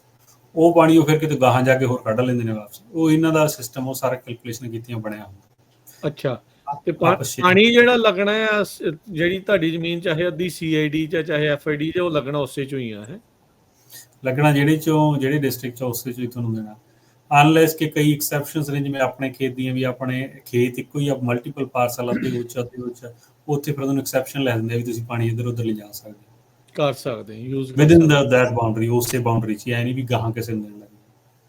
ਉਸੇ ਪਾਰਸਲਸ ਦੇ ਵਿੱਚ। ਸੋ ਇਹ ਵੀ ਇੱਕ ਯੂਨੀਕ ਜਿਹਾ ਕੇਸ ਬਣ ਜਾਂਦਾ ਹੈ ਵੀ ਅੱਧੀ ਜ਼ਮੀਨ ਉੱਧਰ, ਅੱਧੀ ਜਿਹੜੀ ਉਹ ਨਾਲ ਲੱਗਦੀ ਆ, ਨਹਿਰ ਇੱਕ ਜਾਂਦੀ ਆ, ਤੇ ਪਾਣੀ ਕਿਹਦਾ ਆ, ਕਿਵੇਂ ਆ। ਸੋ ਉਹ ਸਾਰੀਆਂ ਚੀਜ਼ਾਂ। ਸੋ ਇਹ ਹੁਣ ਵੋਟਿੰਗ ਕਦੋਂ ਤੱਕ ਕਰਨੀ ਹੈ, ਜਿਹੜੀ 218 ਦਾ ਜਿਹੜਾ ਰੈਜ਼ੋਲੂਸ਼ਨ ਹੈਗਾ ਇਹਨਾਂ ਦਾ? ਨਾ ਮੈਨੂੰ ਲੱਗਦਾ 6 ਅਗਸਤ ਤੱਕ ਕਿੰਨੀ ਹੈਗੀ ਡੇਟ ਆ ਜਿਹੜੀ ਵੋਟਿੰਗ ਦੇ ਬੈਲਟ ਭੇਜਣੇ ਹੁਣ ਤੱਕ, 5-6 ਅਗਸਤ ਆ ਜੀ। ਤੇ ਉਦੋਂ ਪਹਿਲਾਂ ਇਹਨਾਂ ਨੇ ਮਲਟੀਪਲ ਇਵੈਂਟਸ ਕਰਾਉਣੀਆਂ ਨੇ, ਜਿਹੜੀਆਂ ਲੋਕਾਂ ਨੂੰ ਦੱਸਣਾ ਵੀ ਅਸੀਂ ਕਿਉਂ ਕਰਾ ਰਹੇ ਹਾਂ, ਹਨਾ।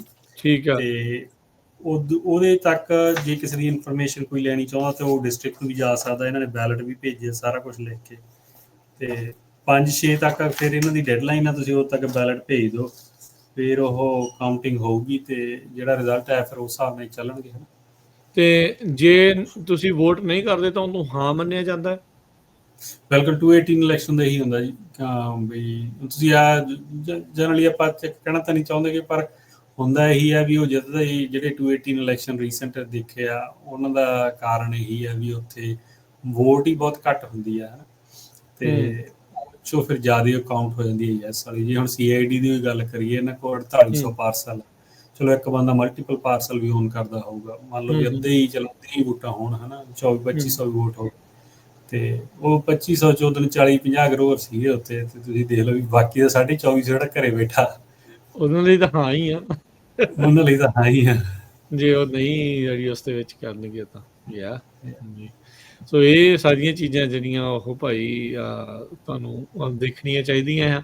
ਤੁਸੀਂ ਦੇਖੋ ਵੀ ਇਹਦਾ ਤੁਹਾਨੂੰ ਫਾਇਦਾ ਆ ਇੱਕ ਨਾ ਨੁਕਸਾਨ ਆ। ਅੱਜ ਕੱਲ੍ਹ ਜੀ ਉਦਣ ਵੀ ਮੈਂ ਇੱਕ ਗੱਲ, ਸੌਰੀ ਕਿ ਤੁਹਾਨੂੰ ਵਿੱਚ ਕੱਟਣ ਲੱਗਿਆ, ਉਦਣ ਕੋਈ ਵੀ ਇਹ ਗੱਲ ਮੈਂ ਅਗੇਂਸਟ, ਮੈਂ ਫੇਰ ਕਲੀਅਰ ਕਰਦੀ ਆ, ਆਪਾਂ ਇਹ ਨਹੀਂ ਕਹਿੰਦੇ ਵੀ ਤੁਸੀਂ ਵੋਟ ਯੈਸ ਕਰੋ ਜਾਂ ਨਾ ਕਰੋ ਹਜੇ, ਐਟਲੀਸਟ ਹੂੰ ਐਜ਼ ਆਰਗੇਨਾਈਜੇਸ਼ਨ ਨਹੀਂ ਕਹਿੰਦੇ, ਇੰਡੀਵਿਜੂਅਲੀ ਮੈਂ ਚੱਲ ਜਿਹੜਾ ਕੁਛ ਮਰਜ਼ੀ ਕਹੀ ਜਾਵਾਂ। ਤੇ ਪਰ ਜਿਹੜੀ ਸਮੱਸਿਆ ਮੈਨੂੰ ਇਹ ਲੱਗਦੀ ਹੁੰਦੀ ਹੈ ਵੀ ਇਹ ਨਹੀਂ ਕਿ ਵੀ ਉਹ ਪੈਸੇ ਵਧਾ ਰਹੇ, ਹੂੰ ਪੈਸੇ ਜਿਹੜੇ ਪਹਿਲਾਂ ਵੀ ਸੀਗੇ ਉਹਦਾ ਆਪਾਂ ਹਿਸਾਬ ਕਿਤਾਬ ਲੈ ਰਹੇ ਹਾਂ ਉਹਨਾਂ ਤੋਂ ਜਾ ਕੇ ਉਹਨਾਂ ਦੀ ਮੀਟਿੰਗਸ। ਹਾਂ ਕਿੱਥੇ ਖਰਚ ਰਹੇ ਹੋ। ਹਾਂ ਆਪਾਂ ਕਦੇ ਨਹੀਂ ਜਾਂਦੇ। ਮੈਂ 2 ਸਾਲ ਹੋ ਗਏ CID ਦੀ ਮੀਟਿੰਗ 'ਚ ਜਾਂਦਾ, ਹਰੇਕ ਮੀਟਿੰਗ 'ਚ ਚਲੋ ਜਾਬ ਨਹੀਂ ਹੁੰਦਾ ਜਿਵੇਂ ਹੋ ਜਿਹੇ ਹੁੰਦੇ ਆ, ਪਰ ਜਿੰਨੀਆਂ 'ਚ ਗਿਆ ਉੱਥੇ ਅਸੀਂ ਬਸ ਉਹੀ 7-8 ਗਰੋਰ ਹੁੰਦੇ ਆ, 4 ਉਹੀ ਜਾਣੇ। ਪੰਜਾਬੀ ਹੁੰਦੇ ਆ ਤੇ 3-4 ਗੋਰੇ ਹੁੰਦੇ ਆ, ਹਨਾ। ਹੂੰ ਉਹ ਹਰੇਕ ਮੀਟਿੰਗ ਦੇ ਮੰਥਲੀ ਮੀਟਿੰਗ 'ਚ ਆਪਦਾ ਹਿਸਾਬ ਕਿਤਾਬ ਵੀ ਦਿੰਦੇ ਆ, ਕਿੱਥੇ ਐਕਸਪੈਂਸ ਪੈਸੇ ਸ਼ੀਟ। ਲੱਗਣੇ, ਕਿਹੜਾ ਪ੍ਰੋਜੈਕਟ ਆ, ਕਿਹੜੀ ਲਾਈਨ ਖੜ ਗਈ, ਇਨਸਾਈਡ ਆਊਟ ਤੁਹਾਨੂੰ ਸਾਰੇ ਡਿਸਟ੍ਰਿਕਟ ਦਾ ਪਤਾ ਲੱਗ ਜਾਂਦਾ। ਫਿਰ ਤੁਹਾਨੂੰ ਇਹ ਚੀਜ਼ਾਂ, ਜਿਵੇਂ ਹੁਣ ਇਹਨਾਂ 218 ਇਲੈਕਸ਼ਨ 'ਚ ਇੰਨੇ ਪੈਸੇ ਮੰਗੇ, ਪਹਿਲੀ ਲੋਕ ਸਰਪ੍ਰਾਈਜ਼ ਹੋਇਆ ਜ਼ਿਆਦਾ ਲੋਕਾਂ ਨੂੰ, ਸਾਨੂੰ ਕੋਈ ਸਰਪ੍ਰਾਈਜ਼ ਨਹੀਂ ਹੋਇਆ ਕਿਉਂਕਿ ਸਾਨੂੰ ਪਤਾ ਹੀ ਸੀ ਵੀ ਇਹਨਾਂ ਨੇ ਐਂ ਕਰਨਾ, ਓਡੀ ਕਿ ਉਹਨਾਂ ਦੀ ਜਾਂ ਲੋੜ ਹੈਗੀ ਹੈ ਜਿਵੇਂ ਵੀ ਹੈ, ਹਨਾ। ਤੇ ਦੂਜੀ ਗੱਲ ਇਹ ਹੈ ਵੀ ਜੇ ਪਾਸ ਹੋ ਜਾਂਦਾ ਨਹੀਂ ਹੋ ਜਾਂਦਾ ਚਲੋ ਡਿਫਰੈਂਟ ਸਟੋਰੀ ਹੈ, ਜੇ ਪਾਸ ਹੋ ਵੀ ਜਾਂਦਾ, ਹੂੰ ਜਿਹੜੇ ਆਪਾਂ ਹੈਗੇ ਆ, ਆਪਾਂ ਬੰਦੇ ਉੱਥੇ ਉਹਨਾਂ ਦੀ ਮੀਟਿੰਗ 'ਚ ਜਾ ਕੇ ਫਿਰ ਉੱਥੇ ਪੁੱਛਾਂਗੇ ਵੀ ਕਿੱਥੇ ਪੈਸਾ ਲੱਗ ਰਿਹਾ। ਜ਼ਰੂਰੀ ਚੀਜ਼ ਮੈਨੂੰ ਲੱਗਦਾ ਇਹ ਨਹੀਂ ਕਿ ਵੀ ਪੈਸੇ ਵਧਣਗੇ ਜਾਂ ਘਟਣਗੇ, ਅਫਕੋਰਸ ਇੰਪੈਕਟ ਹੋਊਗਾ ਸਾਡੇ ਤੇ, ਪਰ ਜੇ ਆਪਾਂ ਦੇਖੀਏ ਪਾਣੀ ਦਾ ਰੇਟ ਹੈ ਇਸ ਡਿਸਟ੍ਰਿਕਟ ਦਾ, ਕਿੰਗਸ ਰਿਵਰ ਤੋਂ ਬਾਹਰ ਨਿਕਲ ਕੇ ਦੇਖੀਏ ਜਿੱਥੇ ਹੁਣ ਰੇਟ 850 ਨੂੰ ਆ ਤੇ ਇੱਥੇ 50-55 ਰੁਪਏ ਨੂੰ ਆ, ਤੇ ਬਹੁਤ ਜ਼ਿਆਦਾ ਫਰਕ ਹੈ ਨਾ। ਬਹੁਤ ਜ਼ਿਆਦਾ ਤੇ ਸਹੀ ਗੱਲ ਹੈ। ਉੱਥੇ ਜਾ ਕੇ ਫਿਰ ਤੁਹਾਨੂੰ ਜ਼ਰੂਰੀ ਚੀਜ਼ ਇਹ ਆ ਵੀ ਜਦੋਂ ਤੁਸੀਂ ਜਿੰਨੇ ਵੀ ਪੈਸੇ ਉਹਨਾਂ ਕੋਲ ਹੈਗੇ ਆ, ਆਪਾਂ ਇਹ ਮੇਕ ਸ਼ੋਰ ਕਰੀਏ ਵੀ ਉਹ ਸਹੀ ਜਗ੍ਹਾ ਤੇ ਲਾਓ। ਆਪਾਂ ਤਾਂ ਹੀ ਮੇਕ ਸ਼ੋਰ ਕਰ ਸਕਦੇ ਜੇ ਆਪਾਂ ਜੇ ਹਰੇਕ ਮਹੀਨੇ ਨਹੀਂ ਵੀ ਜਾ ਸਕਦੇ, 3 ਮਹੀਨੇ 'ਚ ਇੱਕ ਵਾਰ ਜਾ ਕੇ ਉਹਨਾਂ ਨੂੰ ਪੁੱਛੀਏ ਵੀ ਹਾਂ ਵੀ ਹਿਸਾਬ ਦਿੰਦੇ ਆ ਵੀ ਕਿੱਥੇ ਕਿੱਥੇ ਲੱਗ ਰਹੇ ਪੈਸੇ। ਨਹੀਂ ਇਹ ਚੀਜ਼ਾਂ ਜਿਹੜੀਆਂ ਜ਼ਰੂਰੀ ਹੈ। ਰੌਲਾ ਪਾਵਾਂਗੇ ਪੈਸੇ ਆਪੇ ਸਹੀ ਜਗ੍ਹਾ ਲੱਗਣ ਲੱਗ ਜਾਂਦੇ ਆ। ਅਗਲੇ ਨੂੰ ਪਤਾ ਵੀ ਪਿੱਛੇ ਡੰਡਾ ਹੈ। ਬਿਲਕੁਲ। ਤੇ ਗਰੋਵਰਸ ਨੂੰ ਇਸ ਚੀਜ਼ ਦਾ ਜਿਹੜਾ ਉਹ ਧਿਆਨ ਜ਼ਰੂਰ ਦੇਣਾ ਚਾਹੀਦਾ। ਸਮਾਂ ਆਪਣਾ ਸਮਾਪਤ, ਜਾਂਦੇ ਜਾਂਦੇ ਜੇ ਕੁਝ ਮਿੰਟਾਂ ਦੇ ਵਿੱਚ ਤੁਸੀਂ ABC ਦੀ ਮੀਟਿੰਗ ਦਾ ਨਿਚੋੜ ਦੱਸ ਦਿਓ ਵੀ almond board of California the meeting ਦਾ ਕੀ ਨਿਕਲਿਆ। ਹਾਂਜੀ, ਐਲਮੰਡ ਬੋਰਡ ਦੀ ਜਿਵੇਂ ਆਪਾਂ ਅੱਗੇ ਵੀ ਦੱਸਿਆ ਵੀ ਜਿਹੜੀ ਗਲੋਬਲ ਕਮਿਊਨੀਕੇਸ਼ਨ ਕਮੇਟੀ ਆ ਉਹਦਾ ਮੈਂਬਰ ਆ ਮੈਂ, ਹੈ ਨਾ। ਤੇ ਉੱਥੇ ਹਰੇਕ ਕੁਆਟਰਲੀ ਜਾਈਦਾ ਤੇ ਐਲਮੰਡ ਬੋਰਡ ਦੀ ਮੋਡੈਸਟੋ ਮੀਟਿੰਗ ਹੁੰਦੀ ਹੈ ਸਾਰੇ ਦਿਨ ਦੀ, ਸਵੇਰ ਤੋਂ ਲੈ ਕੇ ਸ਼ਾਮ ਤੱਕ। ਤੇ ਉਹ ਮੀਟਿੰਗ ਸਾਡੀ ਸੀਗੀ 5 ਜੂਨ ਦੀ, ਪਿਛਲੇ ਹਫ਼ਤੇ ਜੀ। ਠੀਕ ਹੈ। ਤੇ ਉਦਣ ਉਹ ਫਿਰ ਉਹ ਕੁਆਟਰਲੀ ਸਾਰੀਆਂ ਅਪਡੇਟਸ ਦੇ ਜਾਂਦੇ ਹੁੰਦੇ ਨੇ ਵੀ ਕੀ ਕੀ ਹੋ ਰਿਹਾ। ਜਿਵੇਂ ਕਲੈਰਿਸ ਜਿਹੜੀ ਪ੍ਰੈਜ਼ੀਡੈਂਟ ਆ ABC ਦੀ, ਉਹ ਆਈ ਸੀ ਉਦਣ, ਤੇ ਉਹ ਵੀ ਆ ਕੇ ਮਿਲੀ ਵੀ ਕੀ ਕੀ ਹੋ ਰਿਹਾ, ਕੀ ਕੀ ਕਰ ਰਹੇ ਆ, ਹੈ ਨਾ, ਕੀ ਅਪਡੇਟਸ। ਕੁਛ ਕੁ ਚੀਜ਼ਾਂ ਹਜੇ ਇੰਟਰਨਲ ਨੇ ਦੇ ਉਹ ਇਸ ਸਾਲ ਅਨਾਊਂਸ ਹੋਣਗੀਆਂ, ਹੈ ਨਾ। ਚੇਂਜਸ ਹੋ ਰਹੀਆਂ ਐਲਮੰਡ ਬੋਰਡ ਦੇ ਵਿੱਚ ਬਹੁਤ, ਪਰ ਇਹ ਗੱਲ ਹੁਣ ਸ਼ੋਰ ਹੈ ਨਾ। ਤੇ ਦੇਖੋ ਬਦਾਮਾਂ ਦਾ ਭਾਅ ਵੀ ਵਧ ਹੀ ਰਿਹਾ, ਠੀਕ ਹੈ ਜੀ। ਤੇ ਉਹਦਾ ਕਾਰਨ ਇਹ ਵੀ ਹੋ ਸਕਦਾ ਵੀ ਉਦੋਂ ਸੀਗਾ ਹੀ ਮਾੜਾ ਹਾਲਤ ਬਹੁਤ, ਹੈ ਨਾ, ਤੇ ਵੀ ਹੁਣ ਸਟੇਬਲ ਹੋ ਰਿਹਾ ਪ੍ਰਾਈਸ। ਤੇ ਜਿਹੜੀ ਡਿਮਾਂਡ ਸਪਲਾਈ ਆ ਉਹ ਵੀ ਕੰਸਿਸਟੈਂਟ ਆ ਉੱਥੇ ਕੀ ਆ, ਤੇ ਉਹ ਕਾਫੀ ਚੇਂਜਸ ਵੀ ਕਰ ਰਹੇ ਆ ਇਨਸਾਈਡ ਆਊਟ ਇੰਟਰਨਲੀ, ਤਾਂ ਕਿ ਜਿਹੜਾ ਇੱਥੇ ਕੰਮ ਕੀਤਾ ਜਾਵੇ, ਜਿਹੜੀ ਮਿਸਿਸ ਹੋਈਆਂ ਨੇ ਪਿਛਲੇ 5-7 ਸਾਲਾਂ ਦੇ ਵਿੱਚ ਉਹ ਦੁਬਾਰਾ ਨਾ ਹੋਣ। ਤੇ ਕੁਛ ਕੁ ਉਹਨਾਂ ਦੇ 1-2 ਪ੍ਰੋਜੈਕਟ ਨੇ ਜਿਹੜੇ ਉਹ ਚੱਲ ਰਹੇ ਨੇ, ਉਹਨਾਂ ਦੀ ਅਪਡੇਟ ਦਿੰਦੇ ਹੁੰਦੇ ਆ। ਉਹਨਾਂ 'ਚੋਂ ਵੱਡਾ ਤਾਂ ਦੇਖੋ ਇੱਕ ਤਾਂ ਐਨਵਾਇਰਮੈਂਟਲ ਸਟੀਵਰਡਸ਼ਿਪ ਗਰੁੱਪ ਆ, ਉਹਦੇ 'ਚ ਤੁਸੀਂ ਮੀਟਿੰਗਸ ਵੀ ਅਟੈਂਡ ਕਰ ਸਕਦਾ ਕੋਈ ਵੀ ਗਰੁੱਪ, ਦੇਖੋ ਵੀ ਕੀ ਕਰ ਰਹੇ ਨੇ, ਹੈ ਨਾ। ਜਾਂ ਉਹਨਾਂ ਨੇ ਵਾਟਰ ਰਿਸਰਚ ਕਰਾ ਰਹੇ ਆ ਐਤਕੀ। ਇਹਦੀ ਜਿਹੜੀ ਚਲੋ ਆਪਣੇ ਕੋਲ ਸਮਾਂ ਥੋੜ੍ਹਾ, ਆਪਾਂ ਥੋੜ੍ਹੀ ਤਾਰੀਫ ਜਿਹੜੀ ਸਭ ਤੋਂ ਇੰਪੋਰਟੈਂਟ ਚੀਜ਼ ਸੀਗੀ ਉਸ ਦਿਨ ਵਾਲੀ ਮੀਟਿੰਗ ਦੇ ਵਿੱਚ ਇਹ ਆ ਬਈ ਨਾ, ਇੱਕ 2013-14 'ਚ ਸਟੱਡੀ ਹੋਈ ਸੀਗੀ, ਉਹਦੇ 'ਚੋਂ ਨੰਬਰ ਨਿਕਲ ਕੇ ਆਇਆ ਵੀ ਇੱਕ ਬਦਾਮ 1.1 ਗੈਲਨ ਪਾਣੀ ਦੀ ਪੀਕ ਖਾਂਦਾ, ਹੈ ਨਾ, ਇੱਕ ਬਦਾਮ। ਹਾਂਜੀ, ਉਹ ਫਿਰ ਉਹ ਬਹੁਤ ਹੋਇਆ, ਹੈ ਨਾ, ਵੀ 7-8 ਸਾਲ ਡਰਾਊਟ ਸੀਗਾ, ਇੱਕ ਤਾਂ ਡਰਾਊਟ ਈਅਰ ਸੀਗਾ ਉਹ। ਤੇ ਉਦੋਂ ਫਿਰ ਉਹ ਸਾਰੇ ਕਿਤੇ ਹੀ ਉਹ ਆ ਜਾਂਦੀ ਸੀ ਨਿਊਜ਼, ਜਿਨ੍ਹਾਂ ਨੇ ਦੂਜੇ ਅਗੇਂਸਟ ਬੋਲਣਾ ਹੁੰਦਾ ਸੀ, ਹੈ। ਤੇ ਫਿਰ ਇਹ ਹੋਇਆ ਵੀ AI ਆ ਗਈ, ਹੈ ਨਾ, ਹੁਣ ਪਿਛਲੇ 2 ਸਾਲ 3 'ਚ। AI ਦਾ ਆਪਾਂ ਨੂੰ ਪਤਾ ਵੀ AI ਕਿਵੇਂ ਕੰਮ ਕਰਦੀ ਹੈ। AI ਜਿਹੜਾ ਡੇਟਾ ਅਵੇਲੇਬਲ ਹੁੰਦਾ, ਉਹਨੇ ਉਸ ਡੇਟੇ ਨੂੰ ਚੱਕ ਕੇ ਤੁਹਾਨੂੰ ਲਿਖ ਕੇ ਦੇਣਾ ਕੁਛ। ਬਿਲਕੁਲ। ਉਸੇ ਦੇ ਆਧਾਰ ਤੇ। ਹਾਂ, ਤੇ ਹੁਣ ਜਿਹੜੀ ਇਹ ਚੀਜ਼ਾਂ ਜਿਹੜੇ ਬੰਦੇ ਬੈਕ ਐਂਡ ਤੇ ਕੰਮ ਕਰਦੇ ਆ, ਚਾਹੇ ਹਾਰਮੋਨ ਉਹ ਦੇਖਦੇ ਆ ਵੀ AI 1.1 ਗੈਲਨ ਵਾਲਾ ਜਿਹੜਾ ਉਹ ਚੱਕਦੀ ਹੈ ਕਿ ਨਹੀਂ ਚੱਕਦੀ ਹਾਂ, ਠੀਕ ਹੈ। ਚੱਕਿਆ। ਹਾਂ, ਮਤਲਬ ਤੁਸੀਂ ਸਰਚ ਕਰੋ, ਕਈ ਵਾਰ ਚੱਕ ਲੈਂਦੀ ਹੈ, ਡਿਪੈਂਡ ਕਿ ਤੁਸੀਂ ਕੀ ਲੈਂਦੇ ਹੋ। ਤੇ ਪਰ ਇਹਨਾਂ ਦਾ ਇਹ ਸੀਗਾ ਵੀ ਉਹ ਰਿਸਰਚ ਕਿਸੇ ਨੇ ਕੀਤੀ ਹੋਈ ਹੈ। ਇਹਨਾਂ ਦਾ ਹੁਣ ਬਜਟ ਸੀਗਾ, ਜਿੱਥੇ ਉਦੋਂ ਵੋਟਿੰਗ ਵੀ ਹੋਈ ਆ ਤੇ ਮਤਲਬ ਸਾਰਿਆਂ ਨੇ ਵੋਟ ਯੈਸ ਕੀਤਾ। ਉਹ ਕਹਿੰਦੇ ਸੀ ਵੀ ਰਿਸਰਚ ਆਪਾਂ ਆਪ ਕਰਾਉਣੀ ਚਾਹੀਦੀ ਆਲਮੰਡ ਬੋਰਡ, ਰੀਅਲ ਨੰਬਰ ਪਤਾ ਲੱਗੇ, ਆਪਾਂ ਨੰਬਰ ਦਈਏ। 1.1 ਗੈਲਨ ਆਪਾਂ ਮੰਨ ਲਿਆ ਵੀ ਉਹਦਾ ਠੀਕ ਹੈ ਜੀ, ਹੈ ਨਾ, ਵਟਐਵਰ। ਤੇ ਉਸ ਹਿਸਾਬ ਨਾਲ ਤਾਂ 5.56 ਗੇਲਣਾ ਇੱਕ ਉਹ ਜਿਹੜਾ ਲੈਟਸ ਦਾ ਹੁੰਦਾ ਉਹ ਗੋਲਾ ਜਿਹਾ, ਉਹ ਵੀ ਉਹ 6 ਗੇਲਣਾ ਪੀ ਜਾਂਦਾ ਤੇ ਬਦਾਮ 1.1 ਗੈਲਨ ਹੈ ਨਾ। ਪਰ ਇਹਦੇ 'ਚ ਸਿਰਫ ਪਿਓਰ ਵਾਟਰ ਦੀ ਡਿਮਾਂਡ ਦੀ ਗੱਲ ਕੀਤੀ ਹੈ। ਇਹੋ ਜਿਹੀਆਂ ਕੋਈ ਚੀਜ਼ਾਂ ਨਹੀਂ ਉਹ 'ਚ ਲਿਖੀਆਂ ਗਈਆਂ, ਜਿਵੇਂ ਉਦਾਹਰਨ ਦੇ ਤੌਰ ਤੇ ਆਪਾਂ ਕਹੀਏ ਜੇ ਗਰਾਊਂਡ ਖਾਲੀ ਛੱਡ ਦਈਏ, ਖਾਲੀ ਗਰਾਊਂਡ ਤੇ ਵੀ ਤਾਂ ਘਾਹ ਹੁੰਦਾ ਨਾ, ਹੋਰ এনवायरमेंटल ਇਸ਼ੂਜ਼ ਨੇ। ਉਹਦੇ ਲਈ ਹੋ ਸਕਦਾ ਮਗਰੋਂ ਕੱਲ੍ਹ ਨੂੰ ਫਲੱਡ ਵੀ ਕਰਨਾ ਪਵੇ, ਉਹਨੂੰ ਪਾਣੀ ਦੇਣਾ ਪਵੇ ਤਾਂ ਕਿ ਮਿੱਟੀ ਨਾ ਡਿੱਗੇ। ਉਹ ਸਾਰੀਆਂ ਚੀਜ਼ਾਂ ਨਹੀਂ ਕੈਲਕੂਲੇਟ ਹੋਈਆਂ। ਜਿਹੜੀ ਇਹ ਰਿਸਰਚ ਕਰਨਾ ਚਾਹੁੰਦੇ ਨੇ, ਜਿੱਦਣ ਉਦੋਂ ਸਾਡੇ ਅਸੀਂ ਵੋਟਿੰਗ ਕੀਤੀ ਹੈ ਜਿੱਤੇ ਵੀ ਹੈ ਸਾਰਿਆਂ ਨੇ, ਵੀ ਆਪ ਦੀ ਸਟੱਡੀ ਕਰਾਓ, ਆਪ ਨੰਬਰ ਦਿਓ। ਜੇ ਉਹ 1.1 ਹੈ ਤਾਂ 1.1 ਟੋਟਲੀ ਫਾਈਨ। ਘੱਟੋ ਘੱਟ ਆਪਾਂ ਨੂੰ ਇਹ ਤਾਂ ਪਤਾ ਵੀ ਸਟੱਡੀ ਦੇ ਉੱਪਰ ਕੋਈ ਕਿੰਤੂ ਪਰੰਤੂ ਨਹੀਂ ਕਰ ਸਕਦੇ ਆਪਾਂ। 1.1 ਤੋਂ ਘਟਾਉਣਾ ਕਿਵੇਂ। ਦੂਜੀ ਗੱਲ ਇਹ ਆ ਵੀ ਉਹ ਯੂਨੀਵਰਸਿਟੀ ਦੇ ਨੰਬਰ 48 ਇੰਚ ਵਾਲੇ ਪਾਣੀ ਦੇ ਚੱਕਦੇ ਆ। ਕੋਈ ਵੀ ਗਰੋਅਰ 48 ਇੰਚ ਪਾਣੀ ਨਹੀਂ ਲਾਉਂਦਾ ਬਦਾਮਾਂ ਨੂੰ ਸਾਨੂੰ ਐਨਵਾਇਰਨਮੈਂਟ 'ਚ। ਕਿੰਨਾ ਲਾਉਂਦੇ? ਕੋਈ ਵੀ ਲਾ 36 ਵੀ ਨਹੀਂ ਲਾਉਂਦੇ। ਜਿਨ੍ਹਾਂ ਨੂੰ ਪਾਣੀ ਦਾ ਇਸ਼ੂ ਉਹ ਤਾਂ 32, 33, 23 ਨੇ ਹੁਣ। ਠੀਕ ਹੈ ਜੀ। ਜਿਨ੍ਹਾਂ ਨੂੰ ਪਾਣੀ ਦਾ ਕੋਈ ਇਸ਼ੂ ਨਹੀਂ ਗਾ ਉਹੀ ਲਾਉਂਦੇ ਨੇ। ਫਿਰ ਤੁਸੀਂ ਫਲੱਡ ਵਾਲੇ ਨੂੰ ਪਾਣੀ ਮੰਨਦੇ ਆ ਵੀ ਉਹ ਫਲੱਡ ਲਾਇਆ, ਹੈ ਨਾ।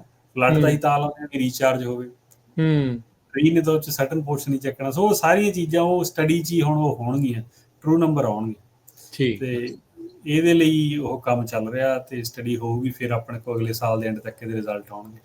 ਚਲੋ ਇੱਕ ਚੀਜ਼ ਜਾਂਦੇ ਜਾਂਦੇ ਮੈਂ ਇਹ ਕਹਿ ਦੇਵਾਂ, ਰੀਸੈਂਟਲੀ ABC ਦੇ ਕੁਲਕਰਨੀ ਹੁਣੀ ਆਏ ਸੀਗੇ। ਅਫਸੋਸ ਨਾ ਕਹਿਣਾ ਪੈ ਰਿਹਾ, ਤੁਹਾਡੇ ਤੋਂ ਇਲਾਵਾ ਕਿਸੇ ਇੱਕ ਵੀ ਗਰੋਵਰ ਦੀ ਕਾਲ ਨਹੀਂ ਸੀ ਆਈ। ਬਦਾਮਾਂ ਨੂੰ ਲੈ ਕੇ ਆਪਾਂ ਰੌਲਾ ਤਾਂ ਸਾਰੇ ਪਾਉਂਦੇ ਆ ਵੀ ਆਹ ਹੋ ਗਿਆ ਉਹ ਹੋ ਗਿਆ, ਤੇ ਜੇ ਆਪਾਂ ਉਹਨਾਂ ਨੂੰ ਇਸ ਮੰਚ ਦੇ ਉੱਤੇ ਲਿਆਂਦਾ, ਤੁਹਾਡੇ ਰੂਬਰੂ ਕੀਤਾ, ਤੇ ਭਾਈ ਕਾਲ ਕਰਕੇ ਸਵਾਲ ਵੀ ਪੁੱਛ ਲਿਆ ਕਰੋ। ਨਹੀਂ ਤਾਂ ਅਗਲਿਆਂ ਨੇ ਉਹ ਸੇਮ 218 ਵਾਲੀ ਵੋਟ ਦੇ ਹਿਸਾਬ ਨਾਲ ਵੀ ਜੇ ਤੁਸੀਂ ਸਵਾਲ ਹੀ ਨਹੀਂ ਪੁੱਛਣਾ, ਉਹਨਾਂ ਨੇ ਕਹਿਣਾ ਸਭ ਕੁਝ ਠੀਕ ਚੱਲ ਰਿਹਾ। ਬਾਅਦ ਦੇ ਵਿੱਚ ਆਪਾਂ ਫਿਰ ਐਵੇਂ ਰੋਂਦੇ ਪਿੱਟਦੇ ਰਹਿੰਦੇ ਆ ਵੀ ਆਹ ਹੋ ਗਿਆ ਉਹ ਹੋ ਗਿਆ। ਸਵਾਲ ਕਰ ਲਿਆ ਕਰੋ। ਸੋ ਅਰਸ਼ਦੀਪ ਸਿੰਘ, ਥੈਂਕ ਯੂ, ਧੰਨਵਾਦ, ਮਿਹਰਬਾਨੀ। ਮਿਲਦੇ ਹਾਂ ਅਗਲੀ ਵਾਰੀ। ਸਤਿ ਸ਼੍ਰੀ ਅਕਾਲ। ਸਤਿ ਸ਼੍ਰੀ ਅਕਾਲ।